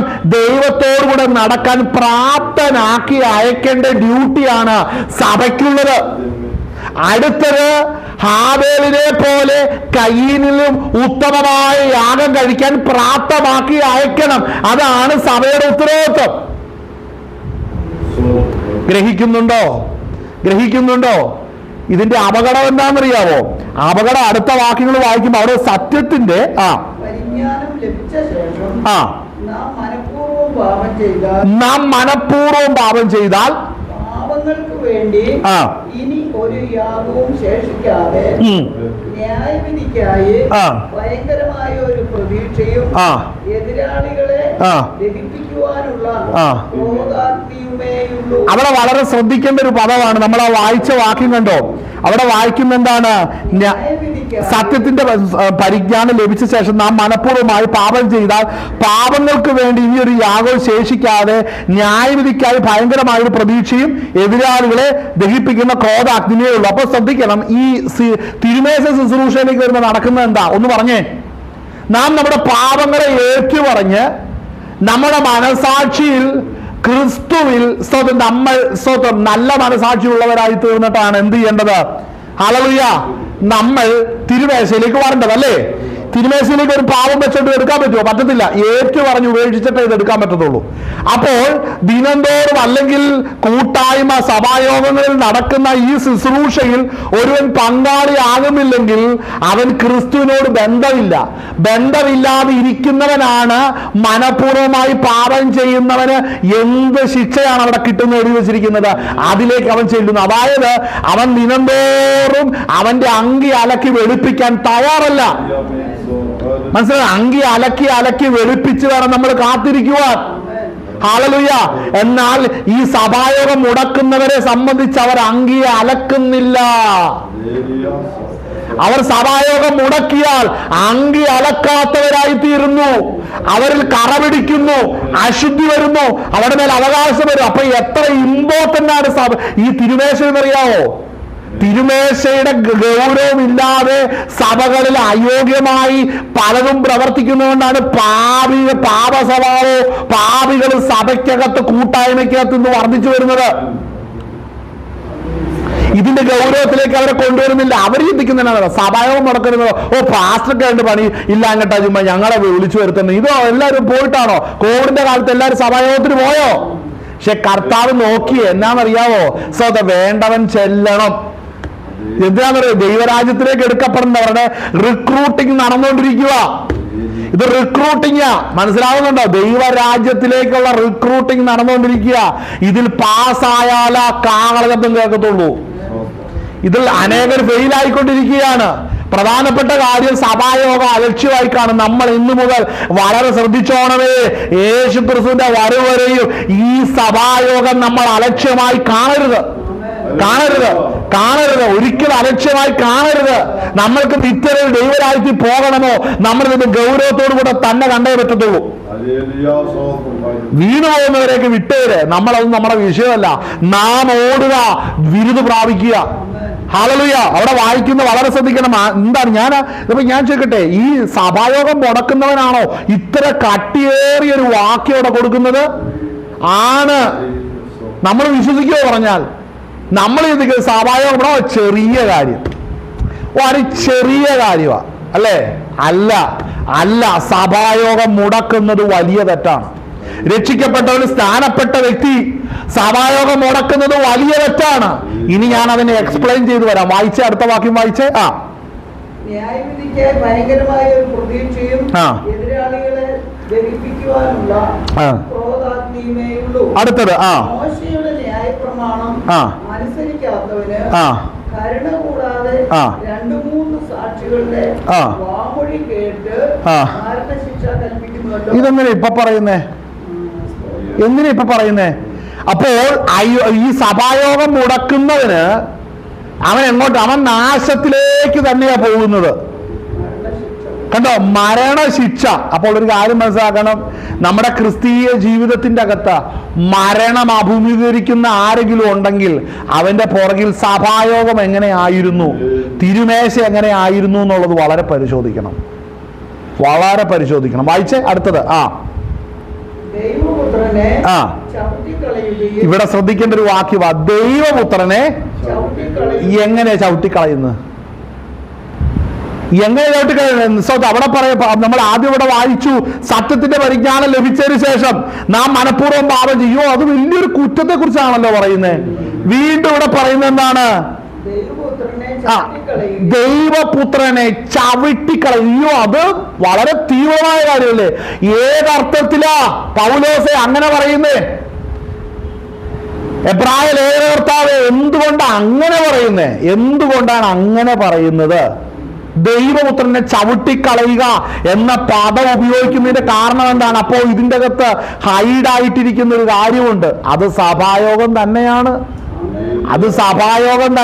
വിശുദ്ധന്മാരോടുള്ള കൂട്ടായ്മയെ ത്യജിച്ച് അലക്ഷ്യമായി അവരവരുടെ വഴികളിൽ ജീവിക്കുന്ന വ്യക്തികളുണ്ടെങ്കിൽ അവരിൽ ശുദ്ധീകരണം നടന്നിട്ടില്ല. അവർ ക്രമേണ മരണത്തിന്റെ വലത്തിലേക്ക് എത്തുക തന്നെ ചെയ്യുമെന്ന് ഇവിടെ പറയുക. പക്ഷെ ഞാൻ ഈ വിഷയം വായിച്ചപ്പോൾ എന്നോട് ഇടപെട്ടൊരു കാര്യമാണ്, 11-ാം അധ്യായത്തിൽ വിശ്വാസ വീരന്മാരുടെ പട്ടിക വായിക്കുമ്പോൾ, വിശ്വാസം എന്നാന്ന് വായിക്കുമ്പോൾ, ഈ വിശ്വാസം ഉടലെടുക്കേണ്ടത് വിശ്വാസം കേൾവിയാലാ വരുന്നല്ലേ? അപ്പോ കേൾക്കണമെന്നുണ്ട്, അത് വചനം പരിശുദ്ധാത്മാവിൽ വരണം. അപ്പോൾ കേട്ടെങ്കിൽ മാത്രമേ വിശ്വാസം വരുള്ളൂ. നീ വചനം കേൾക്കാൻ എവിടെ പോയിരിക്കുന്നേ? അപ്പൊ പറയും, ഞാൻ TV ഓൺ ചെയ്താ എനിക്ക് പ്രസംഗമുണ്ട്, യൂട്യൂബ് ഓൺ ചെയ്താ പ്രസംഗമുണ്ട്. പക്ഷേ മകളെ കൂട്ടായ്മ എന്ന് കൊരിന്ത്യ ലേഖനത്തിന്റെ അകത്ത് പറയുമ്പോൾ വ്യക്തമാകണം, ദൈവത്തിന്റെ ആത്മാവിനാൽ പ്രാപിച്ചവർ ദൈവസന്നിധിയിൽ ആരാധിക്കുമ്പോൾ ക്രിസ്തു തന്നെ അവരുടെ നടുവിലേക്ക് എഴുന്നള്ളി വരികയാണ്. ഇതാണ് കൂട്ടായ്മയ്ക്കകത്ത് നടക്കേണ്ടത്. സഭായോഗത്തിന്റെ അകത്ത് നടക്കേണ്ടത് കർത്താവ് തന്നെ രക്ഷിക്കപ്പെട്ടവരുടെ ഇടയിലൂടെ ഇറങ്ങി നടക്കണം. അഭിഷേകം പ്രാപിച്ചവർ ആത്മാവിൽ ആരാധിച്ചു കൊണ്ടിരിക്കുമ്പോൾ ക്രിസ്തു ഓരോരുത്തരെയും നോക്കും. അവിടെ പ്രവചനാത്മാവിൽ പ്രവചിക്കുന്ന ഒരു കൃപാവര ശുശ്രൂഷകനുണ്ടെങ്കിൽ അവനെ ദൈവത്തിന്റെ ആത്മാവിൽ നിറയപ്പെട്ട് അവിടെ ഇരിക്കുന്ന വ്യക്തികളെ വിവേചിച്ച് സംസാരിക്കാൻ ഇടയായിത്തീരും. അങ്ങനെ അവർ പാപത്തിൽ നിന്ന് രക്ഷ പ്രാപിച്ചുകൊണ്ടിരിക്കും. യഥാർത്ഥത്തിൽ സഭായോഗം എന്ന് പറഞ്ഞാൽ പാപമോ കുറവുകളോ ഉള്ളവർ ദൈവസന്നിധിയിൽ വന്നിരുന്ന് പ്രാർത്ഥിക്കുമ്പോൾ അവരുടെ പാപം വെളിപ്പെടാനാണ് പ്രവചന ശുശ്രൂഷ യഥാർത്ഥ സഭയ്ക്കകത്തിരിക്കുന്നത്. ആ ശുശ്രൂഷയ്ക്കകത്ത് ചെല്ലാതെ ഓടി മറയുന്ന ഒരുവൻ ഉണ്ടെങ്കിൽ ശ്രദ്ധിച്ചോണം, അവന് പിന്നീട് ഒരു യാഗമില്ല. അതാണ് പറഞ്ഞതിന്റെ അർത്ഥം. അപ്പൊ സഭായോഗം എത്ര സ്ട്രിക്റ്റ് ആണെന്നറിയോ? പിന്നെ വെറുതെ 2 പാട്ടും പാടി ആരാധിക്കുന്നില്ല, പ്രവചിക്കുവാൻ, വിവേചിക്കുവാൻ, കാര്യങ്ങളെ ആഴത്തിൽ ആരായുന്ന ശുശ്രൂഷ സഭയ്ക്കകത്ത് സഭായോഗത്തിൽ വെളിപ്പെടണം. ഈ ശുശ്രൂഷകളെല്ലാം കഴിഞ്ഞിട്ടാണ് തിരുമേശ ശുശ്രൂഷയിലേക്ക് ചെല്ലേണ്ടത്. മനസ്സിലാകുന്നുണ്ടോ? ആരെങ്കിലും കാര്യം പരിശുദ്ധാത്മാവിടെ ഇടപെട്ടുകൊണ്ടിരിക്കുന്നു, കർത്താവ് നമ്മുടെ നടുവിലുണ്ട്. ആ കർത്താവ് നിന്റെ കുറവ് വെളിപ്പെടുത്തുന്നു. പ്രത്യക്ഷമായി കഴിയുമ്പോൾ മാത്രമാണ് അവൻ പാപത്തെ ഏറ്റു പറയത്തുള്ളൂ. ഇത് കർത്താവ് കണ്ടുകൊണ്ടാണിരിക്കുന്നത്. നിന്റെ കുറവ്, കഴിഞ്ഞ ദിവസങ്ങളിൽ നീ ചെയ്ത തെറ്റ്, നീ ഇന്നും അത് വഹിച്ചുകൊണ്ടിരിക്കുന്നു. അത് നീ ഏറ്റു പറയേ എന്ന് പറയാൻ അധികാരവും സ്വാതന്ത്ര്യമുള്ള സഭകളാ ദൈവത്തിന്റെ ലിസ്റ്റിൽ സഭകളായിട്ടുള്ളൂ. ആമേൻ. അത് അങ്ങനെ തന്നെയാണ്. ഇല്ലെങ്കിൽ പിന്നെ പറ, സത്യത്തിന്റെ പരിജ്ഞാനം ലഭിച്ചിട്ട് മനഃപൂർവ്വമായി പാപം ചെയ്യുന്നവൻ എങ്ങനെയാന്നേ? അത് ആരാന്ന് പറ, അത് ആരാന്ന് പറ. വായിച്ച അടുത്ത വാക്യം വായിച്ചോ. ചവിട്ടിക്കളയുകയും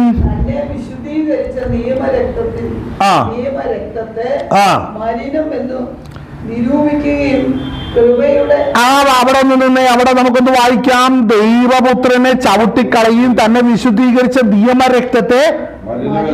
അപ്പൊ വിശുദ്ധീകരണം ഒരിക്കൽ നടന്ന വ്യക്തിയാണ് ഈ വ്യക്തി. മനസ്സിലായി? ഒരിക്കൽ ഈ വ്യക്തിക്ക് വിശുദ്ധീകരണം നടന്നതാണ്. ശ്രദ്ധിക്കേണ്ടതാകോ, ഒരിക്കൽ ശുദ്ധീകരണത്തിന്റെ വചനങ്ങൾ കേട്ടു, സ്നാനമേറ്റു, അങ്ങനെ ഒരു പാപം കഴുകപ്പെട്ടു. അനുദിന ജീവിതത്തിൽ നമുക്കറിയാം സാങ്ക്ടിഫിക്കേഷൻ എന്ന് പറഞ്ഞിട്ടുണ്ടെങ്കിൽ അത് കണ്ടിന്യൂസ് പ്രോസസ്സാണ്. ശുദ്ധീകരണം കണ്ടിന്യൂസ് പ്രോസസ്സാണ്. അൻഡിൽ സെക്കൻഡ് കമ്മിങ് വരെയും, യേശു ക്രിസ്തുവിന്റെ രഹസ്യ വരവ് വരെയും എന്ത് സംഭവിക്കണം? ഈ ശുദ്ധീകരണം സൈക്ലിക് പ്രോസസ്സിൽ നടന്നുകൊണ്ടിരിക്കണം. അപ്പോൾ ഈ പ്രോസസ്സിലേക്ക് ഒരിക്കലും വരാത്തൊരു വ്യക്തിക്ക് അങ്ങനെ ഒരു കാര്യം നടക്കുന്നില്ല. അപ്പോൾ ആരാണ് കർത്താവിനെ ചവിട്ടിക്കളയുന്നതെന്ന് അറിയാമോ? ഇതാണ് അതിന്റെ വാക്യം. ആരാ ചവിട്ടിക്കളയുന്നത്? ഹല്ലേലൂയ. തന്നെ വിശുദ്ധീകരിച്ച നിയമരക്തത്തെ. അപ്പോൾ മനസ്സിലാക്കണം, എവിടെയാണ് മലിനമെന്ന് നിൽക്കുന്നത്. അതിന്റെ 22-ാം വാക്യം ഒന്ന് വായിച്ചേ. മൊത്തം ഏറ്റവും മേളിൽ കിടക്കുന്ന 22-ാം വാക്യം. വായിച്ചോ. 21 മുതൽ വായിച്ചോ. ഇപ്പുറത്താ കിടക്കുന്നത്. എന്റെ ഭാഗം കീറിപ്പോയി. വായിച്ചേ. ദൈവാലയത്തിന്മേൽ മഹാപുരോഹിതനും നമുക്കുള്ളതുകൊണ്ട്. 19 മുതൽ വായിക്കേ. സോറി, ഞാൻ ഒരു ക്ലാരിറ്റി വരാം. വായിച്ചോ. അതുകൊണ്ട് സഹോദരന്മാരെ, യേശു തന്റെ ദേഹം എന്ന നിലയിൽ കൂടി നമുക്ക് പ്രതിഷ്ഠിച്ച ജീവനുള്ള പുതുവഴിയായി തന്റെ രക്തത്താൽ വിശുദ്ധ മന്ദിരത്തിലേക്കുള്ള പ്രവേശനത്തിന് ധൈര്യവും. ഇവിടെ ശ്രദ്ധിക്കണം, ഗ്രന്ഥകർത്താവായിരിക്കുന്ന പൗലോസ് എന്ന് നമുക്ക് അനുമാനിക്കാം. ഗ്രന്ഥകർത്താവ് ഇവിടെ പറഞ്ഞിരിക്കുന്ന കാര്യം ശ്രദ്ധിച്ചു. യേശു ക്രിസ്തുവിനെ കുറിച്ച് അവിടെ പറയുന്നത്, സ്വർഗത്തിൽ നിലനിൽക്കുന്ന ഒരു ദൈവാലയമുണ്ട്. ഇത് മോശ കണ്ടിട്ടാണ് ഭൂമിയിൽ സമാഗമന കൂടാരം ഉണ്ടാക്കിയത്. യേശു ക്രിസ്തുവിനെ കുറിച്ച് ഇവിടെ പറയുന്നു, താൻ തന്റെ രക്തവുമായി, യാഗമർപ്പിക്കപ്പെട്ട വിശുദ്ധ രക്തവുമായി സ്വർഗത്തിലേക്കാണ് യേശു ക്രിസ്തു പ്രവേശിച്ചത്. അങ്ങനെ കർത്താവായ യേശു ക്രിസ്തു നമുക്ക് നിത്യ പുരോഹിതനായും മധ്യസ്ഥനുമായി എവിടെയുണ്ട്? സ്വർഗത്തിലുണ്ട്. സ്വർഗത്തിലേക്ക് കർത്താവായ യേശു ക്രിസ്തു പ്രവേശിക്കുന്നതിനെ കുറിച്ച് ഇവിടെ പറയുന്നത്. അതുകൊണ്ട് സഹോദരന്മാര്, യേശു തന്റെ ദേഹമെന്ന തിരശീലയിൽ കൂടി നമുക്ക് പ്രതിഷ്ഠിച്ച ജീവനുള്ള പുതുവഴി. ഞാൻ പറയട്ടെ, ഈ ജീവനുള്ള പുതുവഴി എന്ന് പറഞ്ഞാൽ എന്നതാ? ഒത്തിരി പറയാനുണ്ട് ജീവനുള്ള പുതുവഴിയെ കുറിച്ച്. നമുക്ക് ആ ഭാഗം നമുക്കൊന്ന് വായിക്കുമ്പോൾ ആ ഭാഗം ഒന്നും കൂടെ വായിച്ചേ. വേറെ ഭാഗം കൂടെ നമുക്കൊന്ന് കൂടെ എടുക്കാം.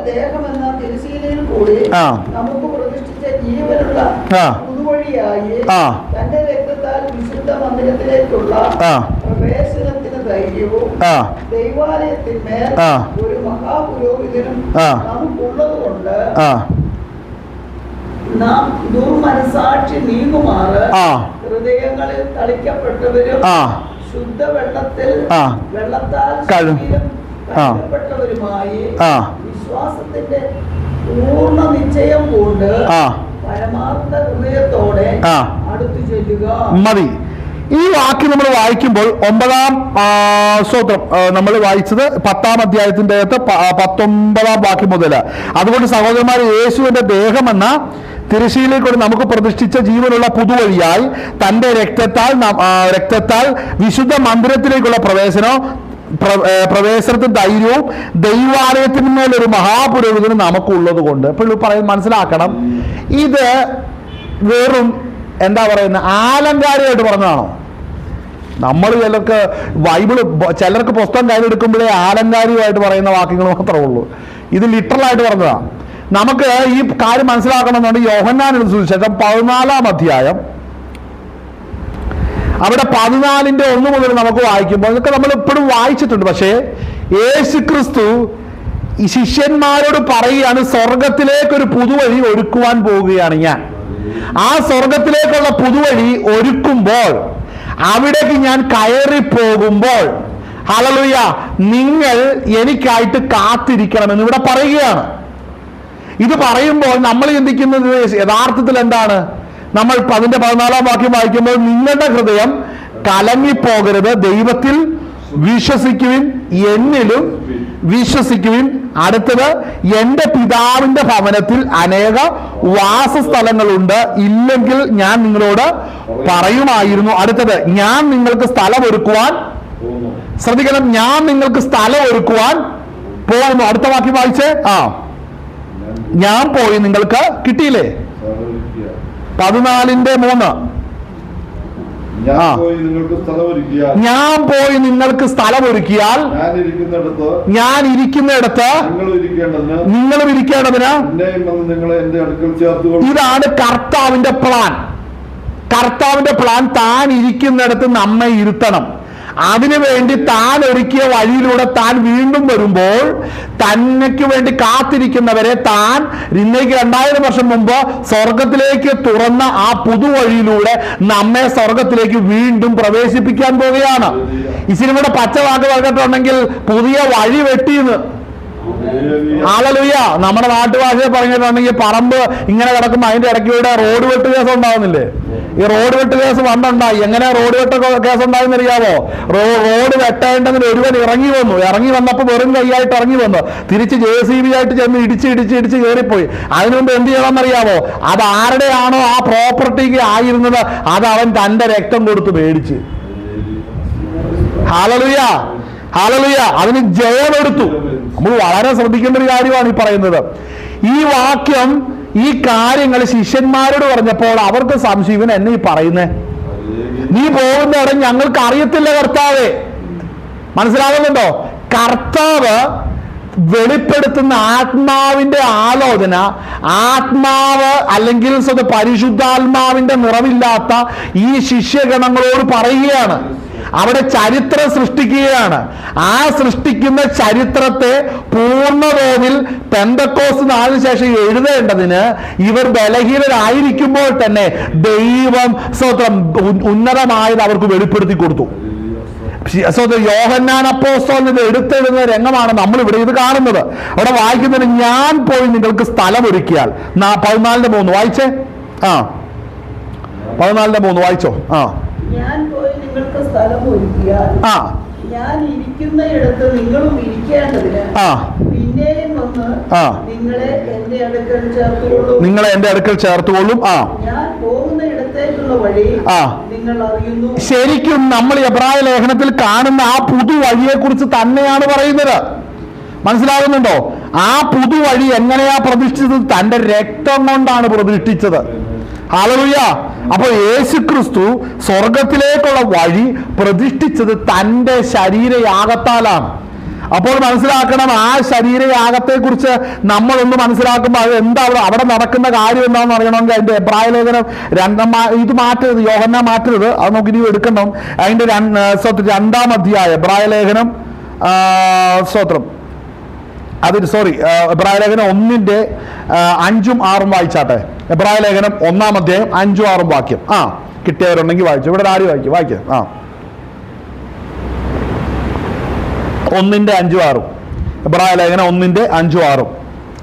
നീ എൻ്റെ പുത്രൻ, ഞാൻ ഇന്ന് നിന്നെ ജനിപ്പിച്ചിരിക്കുന്നു എന്നും ഞാൻ അവന് പിതാവും അവൻ എനിക്ക് പുത്രനുമായിരിക്കും എന്നും ദൂതന്മാരിൽ ആരോടെങ്കിലും വല്ലപ്പോഴും അരുളി ചെയ്തിട്ടുണ്ടോ? ഇത് ആരെക്കുറിച്ചാണ് പറയുന്നത്? ഇത് പിതാവായ ദൈവത്തെക്കുറിച്ച് ഇവിടെ പറയും. പിതാവായ ദൈവം പുത്രനോട് പറഞ്ഞ കാര്യത്തെക്കുറിച്ച് ഇവിടെ എബ്രായ ലേഖനം പറയുകയാണ്. പുത്രൻ കേട്ട കാര്യം പോലെ അവിടെ നിന്ന് ദൂതന്മാർ ആരെങ്കിലും അതിന് തുല്യമായ എന്തെങ്കിലും പിതാവിൽ നിന്ന് കേട്ടിട്ടുണ്ടോ? ആരും കേട്ടിട്ടില്ല. കാര്യം പുത്രൻ അവകാശിയാണ്, അല്ലേ? ഏകജാതനാണ്. അവനോടുകൂടെ തെരഞ്ഞെടുക്കപ്പെടേണ്ടവരാണ് നമ്മൾ ഓരോരുത്തരും. ക്രിസ്തുവിനോട് കൂടെ പോകേണ്ടവരാണ്. ക്രിസ്തു നമുക്ക് അവൻ ശ്രേഷ്ഠ സഹോദരനായിട്ട് നിൽക്കുകയാണ് നമുക്ക് മുമ്പിൽ. ആമേൻ. കർത്താവായ യേശു ക്രിസ്തു കഷ്ടാനുഭവങ്ങളായി തികഞ്ഞവനായി തീരണം പിതാവിന്റെ മുമ്പിൽ. നമ്മളെ പോലെ മാത്രം നടന്നാൽ പോരാ. അവൻ ദൈവത്തോടുള്ള സമത്വം മുറുകെ പിടിച്ചുകൊള്ളണമെന്ന് വിചാരിക്കാതെ സ്വന്തം ദാസരൂപം എടുക്കണം. ഇതൊന്നും പറഞ്ഞാൽ നമുക്കറിയത്തില്ല. കാരണം നമ്മൾ ഈ മനുഷ്യ ശരീരം നമ്മൾ കണ്ടിട്ടുള്ളൂ, ദൂതന്മാരുടെ ശരീരം കണ്ടിട്ടില്ല, ദൈവത്തിന്റെ രൂപം നമ്മൾ കണ്ടിട്ടില്ല, ദൈവത്തോടുള്ള സമത്വം മുറുകെ പിടിക്കുന്ന പുത്രന്റെ ആ മഹത്വം നമ്മൾ കണ്ടിട്ടില്ല. ഇതൊന്നും നമ്മൾ കണ്ടിട്ടില്ല. കണ്ടിട്ടുണ്ടോ?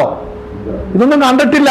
നമ്മളിൽ ഇരിക്കുന്ന പരിശുദ്ധാത്മാവ് നമുക്ക് വെളിപ്പെടുത്തി തരുന്നതാണ് നമ്മളിപ്പോൾ അറിയുന്നത്. ഇപ്പോൾ നമ്മൾ സ്വന്തം ഇപ്പോൾ നമ്മൾ കടമൊഴിയായി നമ്മൾ കണ്ടുകൊണ്ടിരിക്കുക അല്ലേ? ഇനി നമ്മളത് മുഖാമുഖം കാണും അല്ലെ? ഇപ്പോൾ നമ്മൾ ഡിമ്മായിട്ട് കണ്ടുകൊണ്ടിരിക്കുന്ന ഡിം ഇമേജ് ആണ് ഇപ്പോൾ ഉള്ളത്. എന്നാൽ നമ്മൾ ഇനി ആ സിറ്റീസ് എങ്ങനെയാണ് അത് ആയിരിക്കുന്നത് അങ്ങനെ നമ്മൾ കാണുവാൻ പോവുകയാണ് അവന്റെ രാജ്യത്തില്. അപ്പോൾ അതിനു മുമ്പേ ഇവിടെ ശ്രദ്ധിക്കേണ്ട ഒരു കാര്യം, ഇവിടെ പറയുന്ന വാക്ക് നമ്മൾ ശ്രദ്ധിക്കണം. എബ്രായ ലേഖനത്തിൽ പറയുന്നത് എന്താണ്? നീ എന്റെ പുത്രൻ എന്നും ഞാൻ ഇന്ന് നിന്നെ ജനിപ്പിച്ചിരിക്കുന്നു. അടുത്തത് അവന് പിതാവും അവൻ എനിക്ക് പുത്രനുമായിരിക്കും. അടുത്തത് എന്നും ആരോടെങ്കിലും വല്ലപ്പോഴും അരുളി ചെയ്തിട്ടുണ്ടോ? ആരോടും അരുളി ചെയ്തിട്ടില്ല. ശ്രദ്ധിക്കണം, പുത്രൻ ആരാ? ദൂതൻ പുത്രൻ, പിതാവിന്റെ മടിയിലിരിക്കുന്ന പുത്രന് പിതാവിൽ നിന്ന് ലഭിക്കുന്ന സ്നേഹവും മഹത്വവും അധികാരവും ശക്തിയും കണ്ട് ദൂതഗണങ്ങൾ പോലും അവനെ ആരാധിക്കുന്നല്ലാതെ ദൂതഗണങ്ങൾക്ക് ആർക്കും ഈ പുത്രനോട് ഒത്ത് ഇരുന്ന് അവന്റെ എന്തെങ്കിലും ഒരു നന്മ അനുഭവിക്കുവാൻ, അധികാരം അനുഭവിക്കുവാൻ, ശക്തി അനുഭവിക്കുവാൻ യോഗ്യതയില്ലെന്ന് മനസ്സിലാക്കിക്കണം. ഒരുത്തൻ കയറി കിടന്ന് കളിച്ച് അവൻ അടിയും കൊണ്ട് ഊപ്പാട് എന്ന് കാണുപോകും അല്ലെ? അവിടെയാണ് നമ്മളെ ഇരുത്തുന്നത് കർത്താവ്.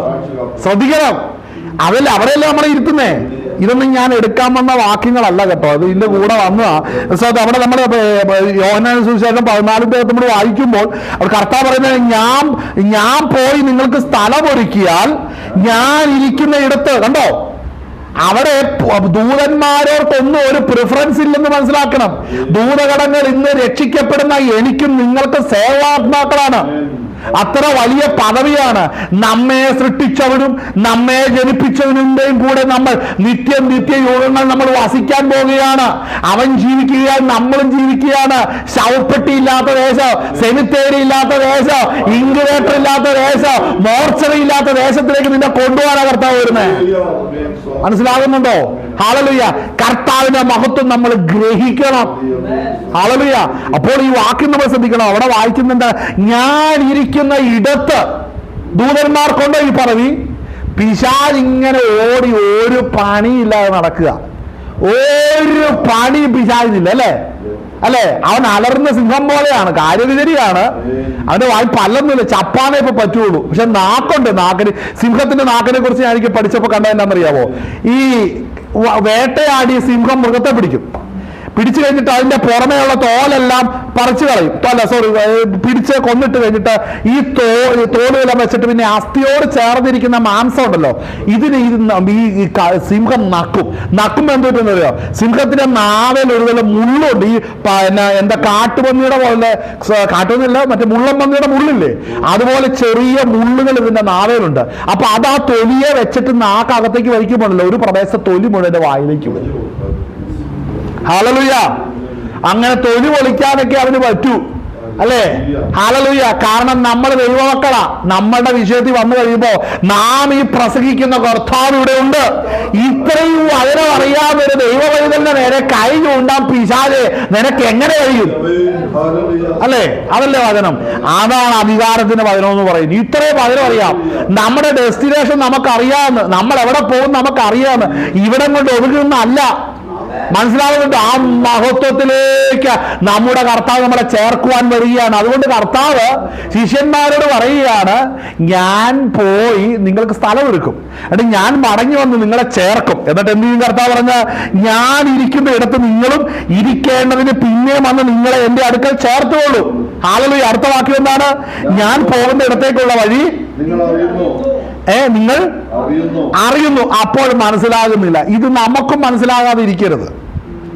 എന്താ ശിഷ്യന്മാരോട് പറഞ്ഞത്? ഞാൻ പോകുന്ന ഇടത്തേക്കുള്ള വഴി നിങ്ങൾ അറിയുന്നു.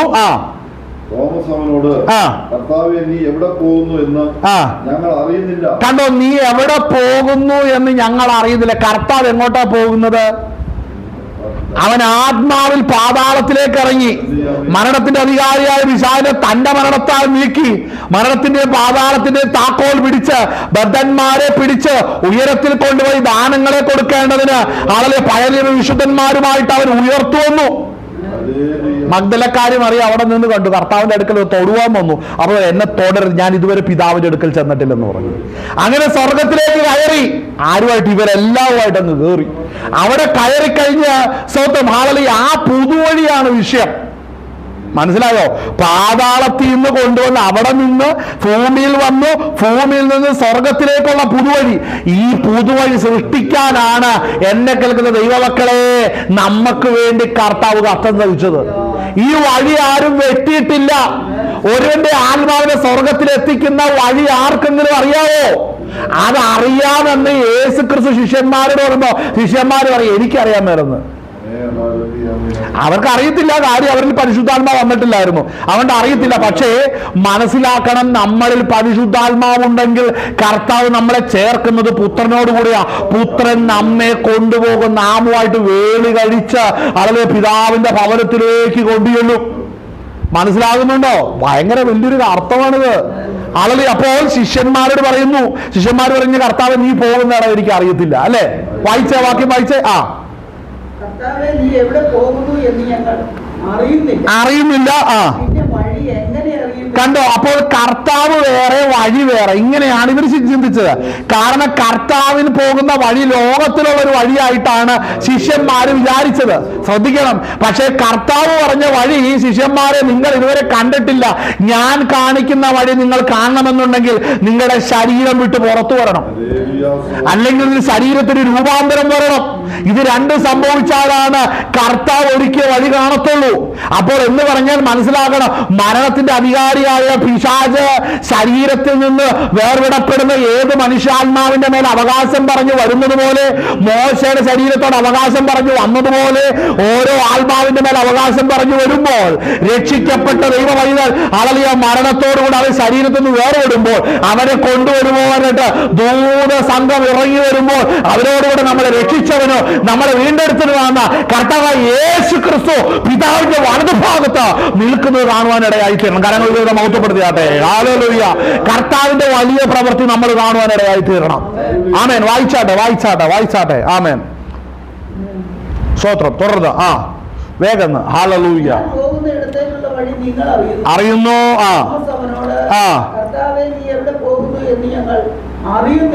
ഈ തോമസ് ഇന്ത്യയിലേക്ക് വന്നു. യേശുവിനോട് അതായി ജഡത്തിലിരുന്നുകൊണ്ട് തോമസ് നോക്കുന്നത് നമ്മുടെ ഇപ്പൊ തൊടുപുഴ മൂലമറ്റം പോലെ, മൂവാറ്റുപുഴ തൊടുപുഴ പോലെ ഒരു വഴി പോലെ ഹൈവേ പ്രതീക്ഷിക്കുന്ന എന്റെ തോമസേ നിന്റെ കണ്ണുകൊണ്ട് നോക്കിയ കാണുന്ന സാധനമല്ല അത്.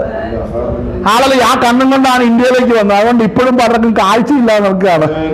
ഞാൻ ചുമ്മാ അതുകൊണ്ടൊന്നുമല്ല കേട്ടോ. സ്വതന്ത്രം ആളല്ല. അപ്പൊ മനസ്സിലാക്കണം, എന്തുകൊണ്ടാ മനുഷ്യന്റെ നഗ്നമായ കണ്ണുകൾ കൊണ്ട് കാണുന്ന ഒരു വഴിയെ കുറിച്ചല്ല കർത്താവ് പറഞ്ഞത്. എന്നാൽ കണ്ണുകൊണ്ട് കണ്ടിട്ട് ആശ്രയിക്കുവാൻ ആശ്വസിക്കാൻ നിൽക്കുന്ന തോമസിനോട് പറഞ്ഞേ തീരത്തോട്, തോമസേ നിന്റെ കണ്ണുകൊണ്ട് നോക്കി കാണുന്ന ഇടം അല്ലടാ ഇതെന്ന്. മനസ്സിലാകുന്നുണ്ടോ? പക്ഷേ നിനക്കൊരു കാര്യം മനസ്സിലാകണം. എന്താണെന്നറിയാമോ? അതിനുള്ള ഉത്തരവാ പറഞ്ഞത്. അടുത്ത് വായിച്ചേ. ഞാൻ മുഖാന്തരമല്ലാതെ ആരും പിതാവിന്റെ അടുക്കൽ എത്തുന്നില്ല. അപ്പോൾ ഈ ആയുസ്സിൽ ഇവിടെ നിന്ന് സ്വർഗത്തിലേക്ക് ഒരു പുതുവഴി ഒരുക്കണം. ആ പുതുവഴിയെ കുറിച്ചാണ് നമ്മൾ ഇതുവരെയും നമ്മൾ പ്രസംഗിക്കുവാൻ, നമ്മൾ അറിയുവാൻ അതിന്റെ 10-ാം അധ്യായത്തിൽ കിടന്നത്. അതുകൊണ്ട് സഹോദരന്മാരെ മാറ്റരുത്. അതുകൊണ്ട് സഹോദരന്മാരെ, യേശു തന്റെ ദേഹമെന്ന തിരശീലയിൽ കൂടി സ്വന്തം നമുക്ക് പ്രതിഷ്ഠിച്ച ജീവനുള്ള പുതുവഴിയായി തന്റെ രക്തത്താൽ വിശുദ്ധ മന്ദിരത്തിലേക്ക് അത്രേ പ്രവേശിച്ചത്, അല്ലെ? പ്രവേശനത്തിന് ധൈര്യവും ദൈവാലയത്തിന് മേലൊരു മഹാപുരോഹിതനും നമുക്കുള്ളത് കൊണ്ട്. അപ്പോൾ കർത്താവായ യേശു ക്രിസ്തു നമുക്ക് പുരോഹിതനായിരിക്കുന്നത് എന്തുകൊണ്ടാണ്? സ്വർഗത്തിലേക്ക് തന്റെ രക്തം കൊണ്ട് പ്രതിഷ്ഠിച്ച ഒരു പുതിയ വഴി. ഈ വഴിയിലൂടെയാണ് ഇവിടെ ഓട്ടം തികച്ച് വിശ്വാസ വീരന്മാർ കടന്നുപോയ വഴിയാണിത്. ആ വഴി ഇടുക്കോ ഞെരുക്കോ കണ്ടെത്തുന്നവർ ചുരുക്കോ അത്രേ. മനസ്സിലാവുന്നുണ്ടോ? ആ വഴി കണ്ടെത്തുന്നവർ വളരെ ചുരുക്കമാണ്. ജഡത്തിലിരിക്കുന്ന ഒരുവനത് മനസ്സിലാകത്തില്ല. കയ്യിലിന് അത് മനസ്സിലാകത്തില്ല, ഹാബേലിന് മനസ്സിലാകും. സ്തോത്രം. അതുപോലെ തന്നെ കൂടെ നടന്ന, കർത്താവിന്റെ കൂടെ നടന്ന ആർക്ക് മനസ്സിലാകും? ഹാനോക്കിന് മനസ്സിലാകും. സ്തോത്രം. തോമസ് ചോദിച്ചു, കർത്താവേ, നീ പോകുന്ന വഴി എനിക്കൊക്കെ അറിയത്തില്ല. പിന്നെ ഞങ്ങൾ എങ്ങനെ അറിയുന്ന നീ പോയത് എങ്ങോട്ടാന്ന്? ഞാൻ തന്നെ ആ തോമസെ വഴിയും സത്യവും എന്ന് പറഞ്ഞ് എന്ന് മനസ്സിലായി. ആത്മാവിനെ തന്നവൻ നിന്നെ വീണ്ടെടുക്കേണ്ടതിനായിട്ട് ഇറങ്ങി വരും. ഞാൻ ഇറങ്ങി വരുന്ന വഴിയാണ് മകനെ സ്വർഗത്തിലേക്കുള്ള പുതുവഴി. നമ്മൾ ഇവിടെ നിന്ന് ഇത് വായിക്കുമ്പോഴേ മറ്റൊരു രംഗത്ത് നിന്ന് വേറൊരു കാര്യം കൂടെ. ഏലിയാവ് എങ്ങനെയാ സ്വർഗത്തിലേക്ക് പോയത്? ചുഴലിക്കാറ്റിൽ. ചുഴലിക്കാറ്റ് എങ്ങനെയാ? ചുഴലിക്കാറ്റ് കണ്ടിട്ടുണ്ടോ? ഇങ്ങനെ ചുറ്റും അല്ലേ? ഈ ചുഴലിക്കാറ്റ് എന്താ ചെയ്തേ? ചുഴലിക്കാറ്റ് ചുമ്മാ എടുത്തെന്ന് പറയരുത്, കേൾക്കാൻ ആഗ്രഹിക്കില്ല, നമ്മൾ അറിഞ്ഞത് പറയാൻ റെഡിയാകണം. ഈ ചുഴലിക്കാറ്റ് അടിച്ചപ്പോ എന്ത് സംഭവിച്ചു? ഏലിയാവിനെയും ഏലീശയും തമ്മിൽ വേർപെടുത്തി. ഈ വേർപെടുത്തുന്ന ഒരു വഴിയുണ്ട്. ലോകത്തിൽ നിന്ന് നമ്മളെ വേർപെടുത്തി കൊണ്ടുപോകാൻ തുറന്നിരിക്കുന്ന ഒരു വഴിയുണ്ട്. ഇത് ക്രിസ്തു തന്റെ രക്തം കൊണ്ട് പ്രതിഷ്ഠിച്ചതാ. മനസ്സിലാകുന്നുണ്ടോ? ഇച്ചിരി കൂടെ വ്യക്തമായിട്ട് പറയാം. സ്തേഫാനോസ് കല്ലേറ് കൊണ്ട് നിൽക്കുക. തന്റെ പ്രാണൻ പോകുന്ന അവസ്ഥയായപ്പോൾ എന്റെ ആത്മാവിനെ തിരുക്കരങ്ങളിൽ ഏൽപ്പിക്കുന്നു എന്ന് പറഞ്ഞ് സ്വർഗത്തിലേക്ക് നോക്കിയപ്പോൾ പുത്രനാകുന്ന യേശു ക്രിസ്തു പിതാവിന്റെ വലതുഭാഗത്ത് എഴുന്നേറ്റ് നിൽക്കുന്നത് കൊണ്ട്. അപ്പൊ എന്റെ ഒരു ചോദ്യം, അതുവരെ തന്റെ ചുറ്റും നിന്നവർക്ക് എറിഞ്ഞ് ബഹളം ഉണ്ടാക്കിയപ്പോൾ ഈ കണ്ട കാഴ്ച കാണാൻ എന്ത് സംഭവിച്ചു? സ്തേഫാനോസിന് മുമ്പിൽ ഈ കർത്താവ് സമ്പാദിച്ച വഴി സ്തേഫാനോസിന് മുമ്പിൽ തുറന്നു. ആ തുറക്കപ്പെട്ട വഴിയിലൂടെ നോക്കിയപ്പോൾ കർത്താവ് അക്കരെ കരയിൽ നിൽക്കുന്നത് കണ്ടു. ആമേൻ. കരങ്ങൾ ദൈവത്തിന് മഹത്വപ്പെടുത്തിയാട്ടെ. ഹല്ലേലൂയ. ഇതാണ് നമ്മുടെ പ്രത്യാശ. നമ്മളെ അനാഥരായിട്ട് വിടില്ലെന്ന് പറഞ്ഞ അർത്ഥം എന്നാണെന്നറിയാവോ? ഈ ശരീരത്തിൽ നിന്ന് ഇറങ്ങുമ്പോൾ നിന്നെ ചേർക്കാൻ ഞാൻ വന്നില്ലെങ്കിൽ നീ അനാഥനായി തീരും. അതാണ് അനാഥര്. ഹല്ലേലൂയ. ആരാ അനാഥര്? നമ്മൾ ഉദ്ദേശിക്കുന്ന പോലെ അപ്പനും അമ്മയും ഇല്ലാത്തവരല്ല അനാഥര്. ദൈവമില്ലാത്തവരാണ് അനാഥര്. തെളിവ് നിന്റെ ശരീരം വിട്ട് നിന്റെ മരണത്തിന് ശേഷം നിന്റെ ശരീരം വിടുമ്പോൾ, ഹല്ലേലൂയ, നീ പുറത്തിറങ്ങി വരുമ്പോൾ നിന്നെ ചേർപ്പാൻ സ്വർഗം ഈ പുതുവഴി തുറന്നില്ലെങ്കിൽ നീയാണ് അനാഥൻ. നിന്നെ കൊണ്ടുപോകാൻ കാളകൾ വരും, നിന്നെ കൊണ്ടുപോകുവാൻ അവരെ ചെന്നായ്ക്കൾ വരും, നിന്നെ കൊണ്ടുപോകാൻ ബാശാൻ കൂറ്റന്മാർ വരും, അവരെ സിംഹങ്ങൾ വരും. ഹല്ലേലൂയ. അങ്ങനെ ആ മരണത്തിന്റെ പ്രവാഹങ്ങൾ നിനക്ക് നേരെ ആഞ്ഞടിക്കും. അങ്ങനെ നിന്റെ മുമ്പിൽ തുറക്കപ്പെടേണ്ട പുതുവഴിക്ക് പകരം അവരെ മരണത്തിന്റെ പ്രവാഹങ്ങൾ നിന്നെ ഭ്രമിപ്പിച്ച് നിന്റെ പ്രാണനെ നിത്യം നരകത്തിലേക്ക് കൊണ്ടുപോകും, ബന്ധിച്ചു കൊണ്ടുപോകുമെന്ന് സങ്കീർത്തനങ്ങളിൽ പറഞ്ഞിരിക്കുകയാണ്. ഹല്ലേലൂയ. ആ ബന്ധനങ്ങളെ അഴിച്ച നാമമാണ് യേശു ക്രിസ്തുവിന്റെ നാമം. മനസ്സിലാവുന്നുണ്ടോ? ഹല്ലേലൂയ. ഈ ആഴങ്ങൾ നമ്മൾ ഗ്രഹിച്ചു വേണം നമ്മൾ വചനത്തിന് മുമ്പിൽ നിൽക്കുവാനായിട്ട്. ഹല്ലേലൂയ. നമുക്ക് വേണ്ടി കർത്താവ് സമ്പാദിച്ചത് എന്താണ്? ചെറിയൊരു കാര്യമല്ല, വലിയ കാര്യമാണ് കർത്താവ് സമ്പാദിച്ചിരിക്കുന്നത്. ആമേൻ. ഹല്ലേലൂയ. കരങ്ങൾ ദൈവത്തിന് മഹത്വപ്പെടുത്തിയാട്ടെ. ഹല്ലേലൂയ. അപ്പോൾ ഈ വചനം വായിക്കുമ്പോൾ അവിടെ എന്താ? ഒന്നും കൂടെ വായിച്ചേ. 14 യോഹന്നാൻ 14 വായിക്കുമ്പോൾ കർത്താവേ, നീ എവിടെ പോകുന്നു എന്ന് ഞങ്ങൾ അറിയുന്നില്ല. എങ്ങനെ അറിയുമെന്ന് പറഞ്ഞു. യേശു അവനോട്, ഞാൻ തന്നെ വഴിയും സത്യവും ജീവനുമാകുന്നു. ഞാൻ മുഖാന്തരമല്ലാതെ ആരും പിതാവിന്റെ അടുക്കൽ എത്തുന്നില്ല. നിങ്ങൾ എന്നെ അറിഞ്ഞുവെങ്കിൽ എന്റെ പിതാവിനെ അറിയുമായിരുന്നു. നിങ്ങൾ അവനെ അറിയുന്നു. ശ്രദ്ധിക്കണം, അവനെ അറിയുന്നു, അവനെ കണ്ടുപിടിക്കുന്നു. ആ ഒരു അപരിചിതത്വത്തിന്റെ ആവശ്യമില്ല. മനസ്സിലാകുന്നുണ്ട്? നമ്മൾ ഈ കാര്യങ്ങൾ കേൾക്കുമ്പോൾ നിനക്കും നിന്റെ കർത്താവിനും തമ്മിൽ കിലോമീറ്ററുകൾ സ്തോത്രം വിടവുണ്ടെന്ന് വിചാരിക്കരുത്. ഹല്ലേലൂയ. കാരണം നമ്മുടെ കർത്താവ് തന്റെ ആത്മാവിനെ നമുക്ക് നൽകിയെങ്കിൽ നാം മക്കളും പ്രിയമക്കളുമാണ്. പരിശുദ്ധാത്മാവിനാൽ നിറയപ്പെട്ടെങ്കിൽ സ്തോത്രം നീ ക്രിസ്തുവിന്റെ ചാരയാണ് നിൽക്കുന്നത്. ഹല്ലേലൂയ. അതുകൊണ്ട് ആ ഗ്രാഹ്യം നമ്മുടെ ഉള്ളത്തിലുണ്ടാകണം. ആമേൻ. ഇത് ഞാൻ പറഞ്ഞു വരുമ്പോൾ നമ്മൾ വായിച്ച 10-ാം അധ്യായം, എബ്രായ ലേഖനം 10-ാം അധ്യായത്തിലാണ് നമ്മൾ കടന്നു വന്നത്, അല്ലേ? അവിടെ ഈ സഭായോഗം മുടക്കുന്ന പാപം വലിയ പാപമാണ്. ആ പാപത്തെ കുറിച്ച് അവസാനം നമ്മളവിടെ വായിക്കുമ്പോൾ അവിടെ വായിക്കുന്ന അതിന്റെ എത്രാമത്തെ അതിന്റെ വിശുദ്ധീകരിച്ച നിയമരക്തത്തെ മലിനമെന്ന് നിരൂപിക്കുകയും കൃപയുടെ ആത്മാവിനെ നിന്ദിക്കുകയും ചെയ്തവൻ എത്ര കഠിനമേറിയ ശിക്ഷയ്ക്ക് പാത്രമാകും എന്ന് വിചാരിക്കും. ഇവിടെ ശ്രദ്ധിക്കണം, ഈ പറയുന്ന കാര്യങ്ങൾ ചെയ്തിട്ടുള്ള വ്യക്തി ഒരിക്കൽ ദൈവത്തെ അറിഞ്ഞ വ്യക്തിയാണ്. ഏതൊക്കെ കാര്യങ്ങളിലാണ്? അവൻ സ്തോത്രം കർത്താവിനെ ചവിട്ടിക്കളയുകയും തന്നെ വിശുദ്ധീകരിച്ച നിയമരക്തത്തെ, കാര്യം ഈ രക്തത്താലാണ് ഇവന്റെ മനസാക്ഷിയുടെ നിർജീവത്വത്തെ മാറ്റിയത്. യേശുവിന്റെ രക്തത്താലാണ്. യേശുവിന്റെ രക്തമാണ് അവന്റെ മനസാക്ഷിയിലേക്ക് ഒഴുകിയപ്പോൾ നിർജീവ പ്രവർത്തികളിൽ നിന്ന് അവന് മോചനം ലഭിച്ചു. അവൻ വിശുദ്ധ ജീവിതം നയിക്കാനും വിശുദ്ധ ജീവിതം നയിച്ചു മുമ്പോട്ട് പോകാൻ കാരണമായത് യേശുവിന്റെ രക്തത്തെയാണ്. അപ്പോൾ ഒരിക്കൽ ഇതെല്ലാം അനുഭവിച്ച വ്യക്തി, ഇച്ചിരി കൂടെ വ്യക്തമായിട്ട് പറഞ്ഞാൽ കൃപയുടെ ആത്മാവിനെ നിന്ദിക്കുകയും ചെയ്തവർ, അല്ലേ? അപ്പൊ കൃപയുടെ ആത്മാവ് പരിശുദ്ധാത്മാവിനെ പ്രാപിച്ചു. അപ്പൊ എത്രത്തോളം വന്നു? ആളുകൾ അവൻ പാപസ്നാനപ്പെട്ട വ്യക്തിയാണ്. അടുത്തത് സ്തോത്രം ഈ വ്യക്തിയുടെ പാപം മോചിക്കപ്പെട്ടതാണ്. ആളുകൾ രണ്ടാമത് ഈ വ്യക്തി അഭിഷേകം പ്രാപിച്ച വ്യക്തിയാണ്. ഇത്രയും ചെയ്ത വ്യക്തിയുടെ പിന്മാറ്റത്തെ കുറിച്ചാണ് ബൈബിൾ പറയുന്നത്. അങ്ങനെയെങ്കിൽ ആ വ്യക്തി സഭായോഗം മുടക്കിയപ്പോ ആ വ്യക്തി സഭ ഇപ്പോൾ കൂട്ടായ്മയിൽ പങ്കാളിയല്ല. കാരണം സഭയ്ക്കകത്ത് ചെല്ലുമ്പോൾ കേൾക്കുന്നത് ഉപദേശവും തർജ്ജനവും ശാസനവും ഗുണീകരണവും നടന്നുകൊണ്ടിരിക്കുക. അത് കേൾക്കുമ്പോൾ അത് കേൾക്കുവാനും ക്രമീകരിക്കപ്പെടുവാനും അവന് താല്പര്യമില്ലാത്തത് കൊണ്ട് സഭായോഗം മുടക്കിയിരിക്കുകയാണ്. അതല്ലേ വിഷയം? അപ്പോൾ സഭായോഗത്തിന്റെ അകത്ത് ഒരുവൻ പോകുന്നില്ല എന്ന് പറഞ്ഞാൽ മനസ്സിലാക്കിക്കോണം, അവൻ പിന്മാറി. പക്ഷെ സഭായോഗത്തിന്റെ അകത്ത് ഈ പറയപ്പെടുന്ന കാര്യങ്ങളെല്ലാം ഉണ്ടായിരിക്കണം. അല്ലെങ്കിൽ ക്ലബിൽ നിന്ന് മെമ്പർഷിപ്പ് പോയിരുന്നേ ഉള്ളൂ. ക്ലബിൽ നിന്ന് മെമ്പർഷിപ്പ് പോയിരുന്നേ ഉള്ളൂ. സഭയ്ക്കകത്തുനിന്ന് പോയെന്ന് പറഞ്ഞാൽ ഉപദേശം, ശാസനം, ഗുണീകരണം, നീതിയിലെ അഭ്യാസം, ഇതെല്ലാം എവിടെ കാണണം? സഭയ്ക്കകത്ത് കണ്ടിരിക്കണം. ഇത് കാണുന്നത് വേണ്ടെന്ന് വെച്ച് പോകുന്നവനാണ് പിന്മാറ്റത്തിലേക്ക് പോകുന്നത്. ഈ നീതീകരണം, ശാസനം, ഗുണീകരണം, ഈ പറയുന്ന ഒരു കാര്യം ഇല്ലാത്ത പ്രസ്ഥാനമാണെങ്കിൽ അത് സഭയല്ല, അത് ഒരു ക്ലബ്ബ് മാത്രമാണ്. ക്ലബ്ബ്.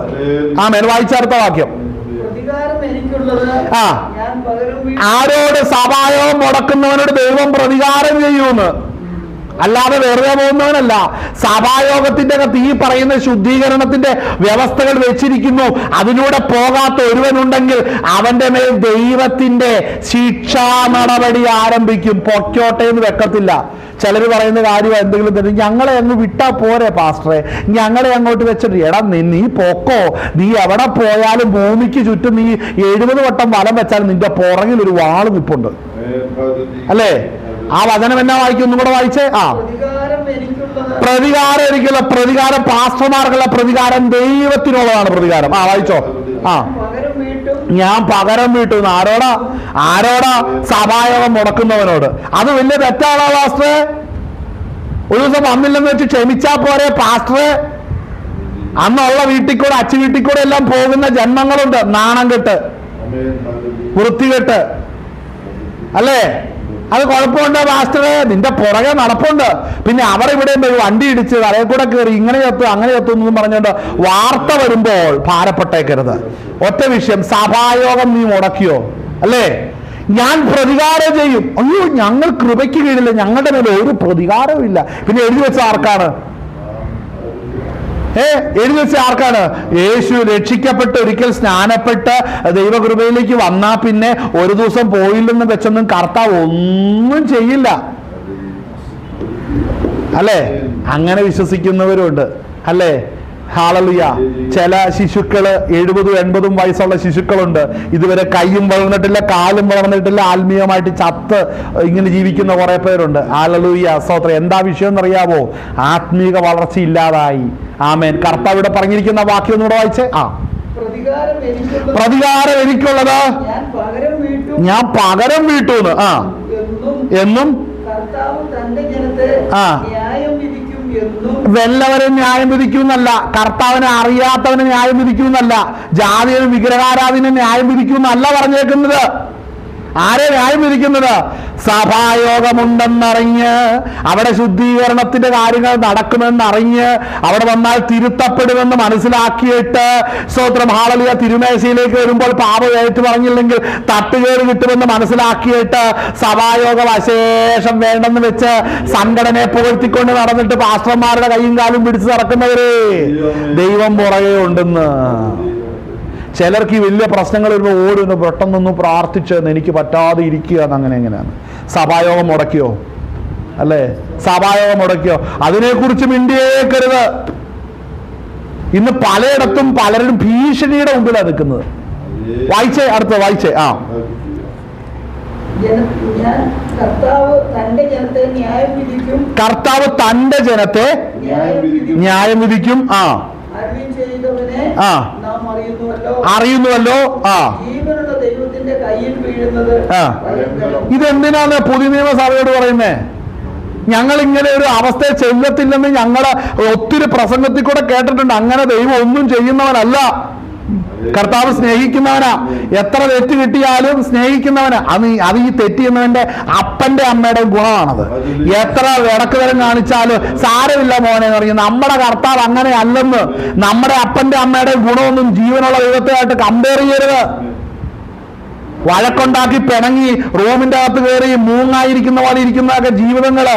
രക്ഷിക്കപ്പെട്ട് സ്നാനപ്പെട്ടിട്ട് സഭായോഗം നടക്കുമ്പോണ്ടല്ലോ, ഹല്ലേലൂയ സ്തോത്രം, പലർക്കും വീട്ടിൽ പ്രിയപ്പെട്ട കുഞ്ഞായിരിക്കും. പക്ഷെ ഉപദേശം തെറ്റിച്ചു കഴിഞ്ഞാൽ കർത്താവ് ചെവി പിടിക്കുമ്പോൾ അവിടെ പൊന്നും പ്രിയൊന്നും ഇല്ല, നല്ല കണക്കിന് മേടിച്ചു കിട്ടും. വായിച്ചാട്ടെ. എന്നാൽ നിങ്ങൾ പ്രകാശനം ലഭിച്ച ശേഷം നിന്ദകളാലും പീഡകളാലും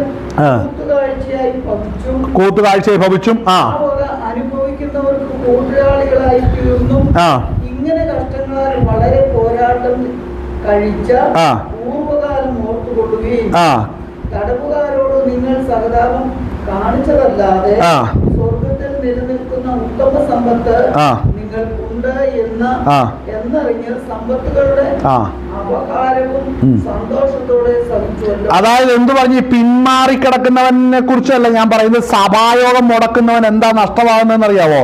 സ്വർഗത്തിൽ നിക്ഷേപങ്ങൾ അവന് നഷ്ടമാകും. സ്വർഗത്തിലെ നന്മകൾ അവന് നഷ്ടമാകും. അതൊരു വിഷയമാണ്, അതൊരു വലിയ വിഷയമാണ്. നമുക്ക് ലഭിക്കേണ്ട നന്മകൾ ലഭിക്കുന്നില്ലെങ്കിൽ ഏതായി ഭൂമിയിലെ അല്ല, സ്വർഗത്തിലെ നിക്ഷേപങ്ങൾ. എങ്ങനെയാ നിക്ഷേപങ്ങൾ കിട്ടുന്നത്? അവിടെ വായിക്കുന്ന എന്നാൽ നിങ്ങൾക്ക് പ്രകാശനം ലഭിച്ച ശേഷം നിങ്ങൾ നിന്ദകളാലും അവിടെ നിർത്തിക്കേ, നിങ്ങൾക്ക് പ്രകാശനം ലഭിച്ച ശേഷം, അല്ലെ? അപ്പൊ 25-ാം വാക്യം വായിക്കുന്നത് സത്യത്തിന്റെ പരിജ്ഞാനം ലഭിച്ച ശേഷം. അവിടെ പ്രസാദം മനഃപൂർവ്വമായി പാപം. ഇവിടെ പറയും നിങ്ങൾക്ക് പ്രകാശനം ലഭിച്ച ശേഷം എന്ത് ചെയ്യണം? അവിടെ വായിക്കുന്ന എങ്ങനെയാണ്? ആ വക സ്തോത്രം. എന്നാൽ നിങ്ങൾക്ക് പ്രകാശനം ലഭിച്ച ശേഷം നിന്ദകളാലും പീഡകളാലും കൂത്തുകാഴ്ചയായി ഭവിച്ചു. ഇത് ആർക്കാ വേണ്ടേ? കർത്താവിനെ അനുഗമിക്കുന്നവർ അവന്റെ നാമത്തിന് വേണ്ടി നിൽക്കുമ്പോൾ, അവന്റെ നാമത്തിന് വേണ്ടി മാത്രമാകട്ടോ. നമുക്ക് രണ്ട് കാലുണ്ട്. ഒരു കാല് കർത്താവിലും ഒരു കാല് ലോകത്തിലും വെച്ച പോക്ക് നടക്കത്തില്ല. രണ്ട് കാലം ക്രിസ്തുവിലിരിക്കണം. ഇന്ന് മിക്കതും പഠിപ്പിക്കുന്നത് ഒരു കാല് ലോകത്തിലും അല്ല, ഒരു കാല് മറ്റെന്തെങ്കിലും ഒരു വിഷയത്തിലും, മറ്റേ കാല് കർത്താവിലും വെച്ചുകൊണ്ട് ഓടാനാണ് അനേകർ പഠിപ്പിച്ചുകൊണ്ടിരിക്കുന്നത്. പക്ഷേ അത് വളരെ തെറ്റായ ഇൻഫർമേഷൻ ആണ്. ഒരുവൻ രക്ഷിക്കപ്പെട്ടാൽ, ഒരുവൻ പുതിയ സൃഷ്ടിയാൽ, പഴയതെല്ലാം കഴിഞ്ഞു പോകും. ആ കൂട്ടത്തിൽ എല്ലാം പോകും. അവന്റെ പ്ലാനും പോകും. അവന്റെ ഫ്യൂച്ചറിൽ അവന്റെ പ്ലാനുകളെല്ലാം വിടും. ഇന്ന് പലരും നിർബന്ധിക്കപ്പെടുന്ന എന്നാണെന്നറിയോ? ഒത്തിരി പേര് വന്നിട്ട് എനിക്കൊരു പ്ലാൻ ഉണ്ട് കർത്താവേ, നീ പ്രാർത്ഥിച്ച് അതിന്റെ കാര്യത്തിൽ തീരുമാനം ഉണ്ടാക്കുന്നത്. അപ്പൊ പാസ്റ്റർമാർ ആരാന്നറിയാവോ? ഇന്ന് ദൈവത്തോട് പറഞ്ഞ് മനുഷ്യന്റെ കാര്യം നടത്തി കൊടുക്കുന്നവരായിട്ട് ഇരിക്കുക. അങ്ങനെ വല്ലയിടത്തും വല്ലതും ചെയ്തു കൊടുക്കുമെന്ന് പറഞ്ഞിട്ടുണ്ടോ? ഇവിടെ ഇങ്ങനെ കൊട്ടേഷൻ മണിയെ കുറിച്ച് ബൈബിളിൽ പറയുന്നില്ല. ബൈബിളിൽ പറയുന്നത് നിനക്ക് ആവശ്യമാണെങ്കിൽ കണ്ണുനീരോടുകൂടെ നീ ചെല്ലുമ്പോ നീ എന്ത് വേണമെന്ന് ദൈവം പറയുമ്പോൾ നിന്റെ ജീവിതത്തിലുള്ളത് എല്ലാം വിറ്റ് ദരിദ്രർക്ക് കൊടുത്തിട്ട് ഇറങ്ങേണ്ടി വരും. അത് കേൾക്കാൻ ധൈര്യമില്ലാത്തതുകൊണ്ടാണ് ഒത്തിരി പേര് കർത്താവിനെ വിട്ടുപോകുന്നത്. സഭായോഗം മുടക്കുന്നതിന് കാരണം മനസ്സിലായോ എന്നാണ്? ദൈവത്തിലേക്ക് അധികം അടുത്ത് വന്നാൽ ദൈവം നിന്നോട് സംസാരിക്കും. നിന്റെ ജീവിതത്തിലുള്ള പലതും ഉപേക്ഷിക്കാൻ ദൈവം പറയുമ്പോൾ നീ പലർക്കും പ്രിയപ്പെട്ടതല്ലാതാവും. പലരുടെ മുമ്പിൽ നീ വെടക്കം എണ്ണേണ്ടി വരും. ഇതൊക്കെ സഹിക്കാതിരിക്കണമെന്നുണ്ടെങ്കിൽ സഭായോഗത്തിൽ പോകാതിരുന്നാൽ മതി. ഹല്ലേലൂയ, സ്തോത്രം, ഹല്ലേലൂയ. പിന്നെ ഇപ്പൊ നടന്നുകൊണ്ടിരിക്കുന്ന വിഷയം ഇത് 1-ാം നൂറ്റാണ്ടിലെ കാര്യമാട്ടോ. സ്ട്രോങ് ആയിട്ട് നിൽക്കുന്ന കൊരിന്ത്യലേഖനത്തിന്റെ ഒക്കെ പറയുന്ന സഭയ്ക്കകത്തെ അവസ്ഥകൾ എല്ലാവരും ആത്മാവിൽ വിവേചിച്ച് എല്ലാവരും പരിശോധിച്ച് ഒരു പാവി അകത്ത് വന്ന് അവന്റെ കുറ്റബോധം കൊണ്ട് അവൻ നിലവിളിച്ച് കരയുന്ന ഒരു അവസ്ഥയൊക്കെ 1-ാം നൂറ്റാണ്ട് അവസ്ഥ. ഇന്ന് എന്താണെന്നറിയാവോ? ഇന്ന് ഈ സഭായോഗം എന്ന് പേരുണ്ട്, ഇതിന്റെ അകത്ത് ഈ പറഞ്ഞ ഒരു ഫാങ്ഷനും നടക്കരുത്. അഭിഷേകമുള്ളവരെ കളിയാക്കുന്നു, അഭിഷേകമില്ലാത്തവരുടെ എണ്ണം കൂടുന്നു, അല്ലെങ്കിൽ പരിഹാസികളുടെ എണ്ണം കൂടിക്കൊണ്ടിരിക്കുന്നു. അങ്ങനെ ദൈവാത്മാവിന്റെ പ്രവർത്തനത്തെ അശേഷം തടുക്കുവാൻ കുറെ തിയോളജി പ്രീച്ചേഴ്സ് വന്നുകൊണ്ടിരിക്കുകയാണ്, അല്ലേ? അവർ തിയോളജി മാത്രം പ്രസംഗിക്കും, ജനം പേടിച്ചരണ്ട്. എവിടെ മറ്റേ സീനായുടെ മുമ്പിൽ പോയി നിന്നതുപോലെ മല കത്തുകയായിരുന്നു. അപ്പൊ ഈ കാഴ്ച കണ്ട് ജനം അത്യന്തം ഭയപ്പെട്ടു എന്ന് പറഞ്ഞ പോലെ തിയോളജി എല്ലാം കേട്ടിട്ട് ജനം അത്യന്തം ഭയപ്പെട്ടിട്ട് അന്യഭാഷയില്ല, ആരാധനയില്ല, ദൈവസന്നിധി വരുന്നുമില്ല. പണ്ട് ജനത്തിന് അധികം അറിവില്ലായിരുന്നു, പക്ഷെ അവർക്ക് ഭക്തി ഉണ്ടായിരുന്നു. ഇന്ന് ജനത്തിന് ഭയങ്കര അറിവാ, ഭക്തി അടുത്ത പഞ്ചായത്തിൽ കൂടെ പോയിട്ടില്ല. എന്താ കാരണം? ഞങ്ങൾ ഒത്തിരി പ്രീച്ചേഴ്സ്, നമ്മുടെ ഈ ആവശ്യമില്ലാത്ത, എന്റെ പേരുടെ പുറകിലുണ്ട് ഡിഗ്രി, അല്ലേ? ആവശ്യമില്ലാത്ത ഡിഗ്രി എല്ലാം എഴുതി കൂട്ടി വെക്കും. സത്യം പറയാൻ ഇതുവരെ ഇടപെടുന്നില്ല. ഭക്തിയുടെ വഴി അറിയത്തില്ല. കൃപാവരങ്ങളെ ജ്വലിപ്പിക്കുന്നതിനെ കുറിച്ച് പറയുന്നില്ല. പാപസ്വഭാവത്തിലിരിക്കുന്നതിന്റെ പാപത്തെ വെളിപ്പെടുത്തുന്നില്ല. ആത്മാവിന്റെ ശുശ്രൂഷ വെളിപ്പെടുത്തില്ല. സ്തോത്രം, ഹല്ലേലൂയ. ചിലരുടെ തിരുമ്പോ മോർച്ചറി പോലെ ഇരിക്കും കുറെ എണ്ണങ്ങൾ, എല്ലാം പുതപ്പ് കൊണ്ട് ഇങ്ങനെ മൂടി വെച്ചേക്കാണ്. ഏത് പൊക്കി നോക്കിയാലും ശവം മാത്രമേ ഉള്ളൂ, അല്ലേ? മോർച്ചറിക്കകത്ത് ചെന്ന് എല്ലാം വെള്ള മോശമായിരിക്കുന്നു, ഏത് തുറന്നു നോക്കിയാലും ശവം. ഒരു തൊരുന്നുപോലും ബ്രീത്തിങ് ഉള്ള ഒരെണ്ണം പോലും അവിടെ ഇല്ല. അവർ ഉറപ്പിച്ചിട്ട് അവിടെ കയറ്റിയിട്ടിരിക്കും. ഇതുപോലെ പലതും മോർച്ചറിയുടെ സെറ്റപ്പിൽ ഇരിക്കുകയാണ്. അവള് വായിച്ചാട്ടെ അടുത്തത്. അതുകൊണ്ട് ആ മഹാപ്രതിഫലമുള്ള നിങ്ങളുടെ ഈ ധൈര്യം എന്ന് പറയുന്നത് പ്രകാശനം ലഭിച്ച നാളുകൾ മുതൽ ഇന്ന് വരെയും ആ ധൈര്യത്തിൽ നിൽക്കണം. പോകാത്തതും ചിന്തിക്കാതെ അസാധാരണമായ ചില റൂട്ടിലേക്ക് സ്റ്റെപ്പ് വെക്കണം, ചെയ്യണം. നമ്മുടെ ജീവിതത്തിന്റെ ഭാഗമാകണം അത്. സ്റ്റെപ്പുകളെ വെക്കണം. അടുത്ത് വായിച്ചേ. ധൈര്യം ദൈവേഷ്ടം ചെയ്ത് വാഗ്ദത്തം പ്രാപിക്കുവാൻ സഹിഷ്ണുത നിങ്ങൾക്ക് ആവശ്യം. ഇനി എത്രയും അല്പകാലം കഴിഞ്ഞിട്ട് വരുവാനുള്ളവൻ വരും, താമസിക്കുകയുമില്ല. എന്നാൽ എന്റെ നീതിമാൻ വിശ്വാസത്താൽ ജീവിക്കും. പിന്മാറുന്നു. അപ്പോ ഇത്രയും ഭാഗം പറഞ്ഞു വരുമ്പോൾ സഭായോഗം മുടക്കുന്ന പിന്മാറ്റക്കാരനെ കുറിച്ച് തന്നെയാ പറയുന്നിവിടെ. അപ്പോൾ പിന്മാറുന്ന ഒരുവൻ, സഭായോഗം മുടക്കുന്നവൻ, ഈ പറയുന്ന ആത്മീക വളർച്ചയൊന്നും വരത്തില്ല. ആത്മീകമായ ഒരു മുന്നേറ്റത്തോടെ വരത്തില്ല. അപ്പൊ ശ്രദ്ധിച്ചേ, വിശ്വാസവീരന്മാരുടെ പട്ടികയിലേക്ക് 11-ാം അധ്യായം കയറുക. എത്ര പേര് 11-ാം അധ്യായത്തിൽ കയറും? ഈ പറഞ്ഞ വാക്യങ്ങളെല്ലാം വായിച്ചു വന്നാൽ എത്ര പേര് 11-ാം അധ്യായത്തിൽ കയറും?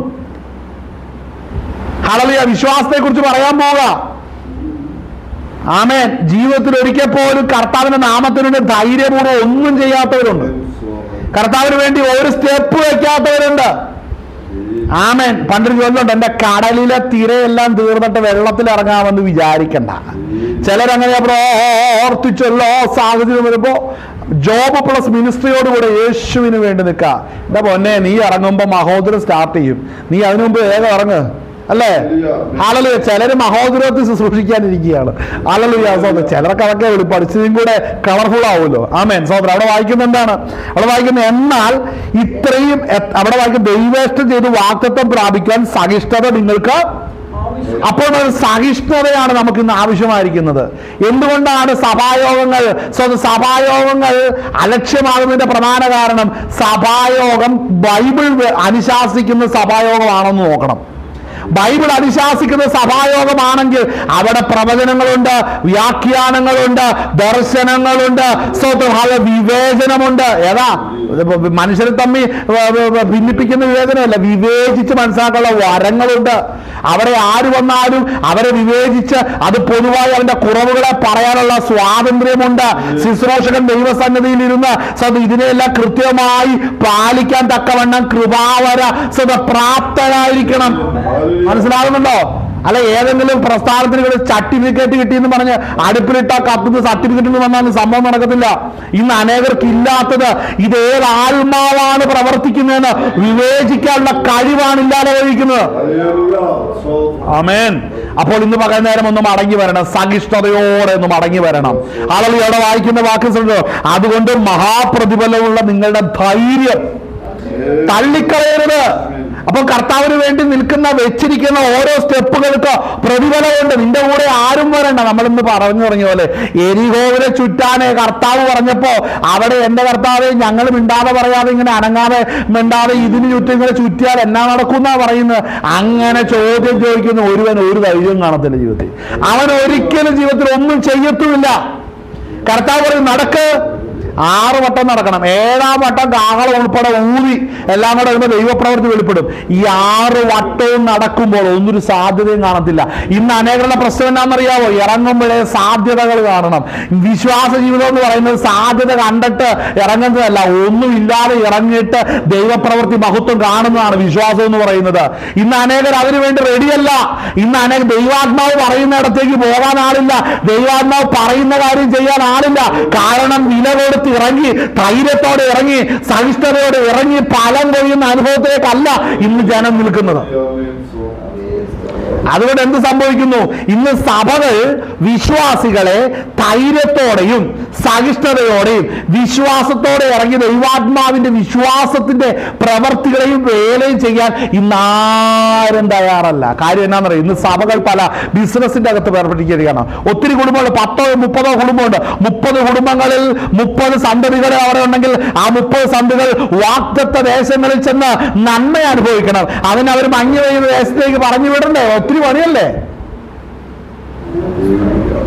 ദൈവാത്മാവിനാൽ നടത്തപ്പെടുന്ന ഒരുവനെ പുറത്തു കൊണ്ടുവന്ന നീ കഷ്ടം സഹിച്ചുകൊണ്ട് ദൈവത്തിന് വേണ്ടി നിൽക്കണമെന്ന് പറയാൻ ഇന്ന് സംഘടനകൾ സ്തോത്രം അതിന്റെ പ്രാപ്തി നഷ്ടപ്പെട്ടുകൊണ്ടിരിക്കുകയാണ്.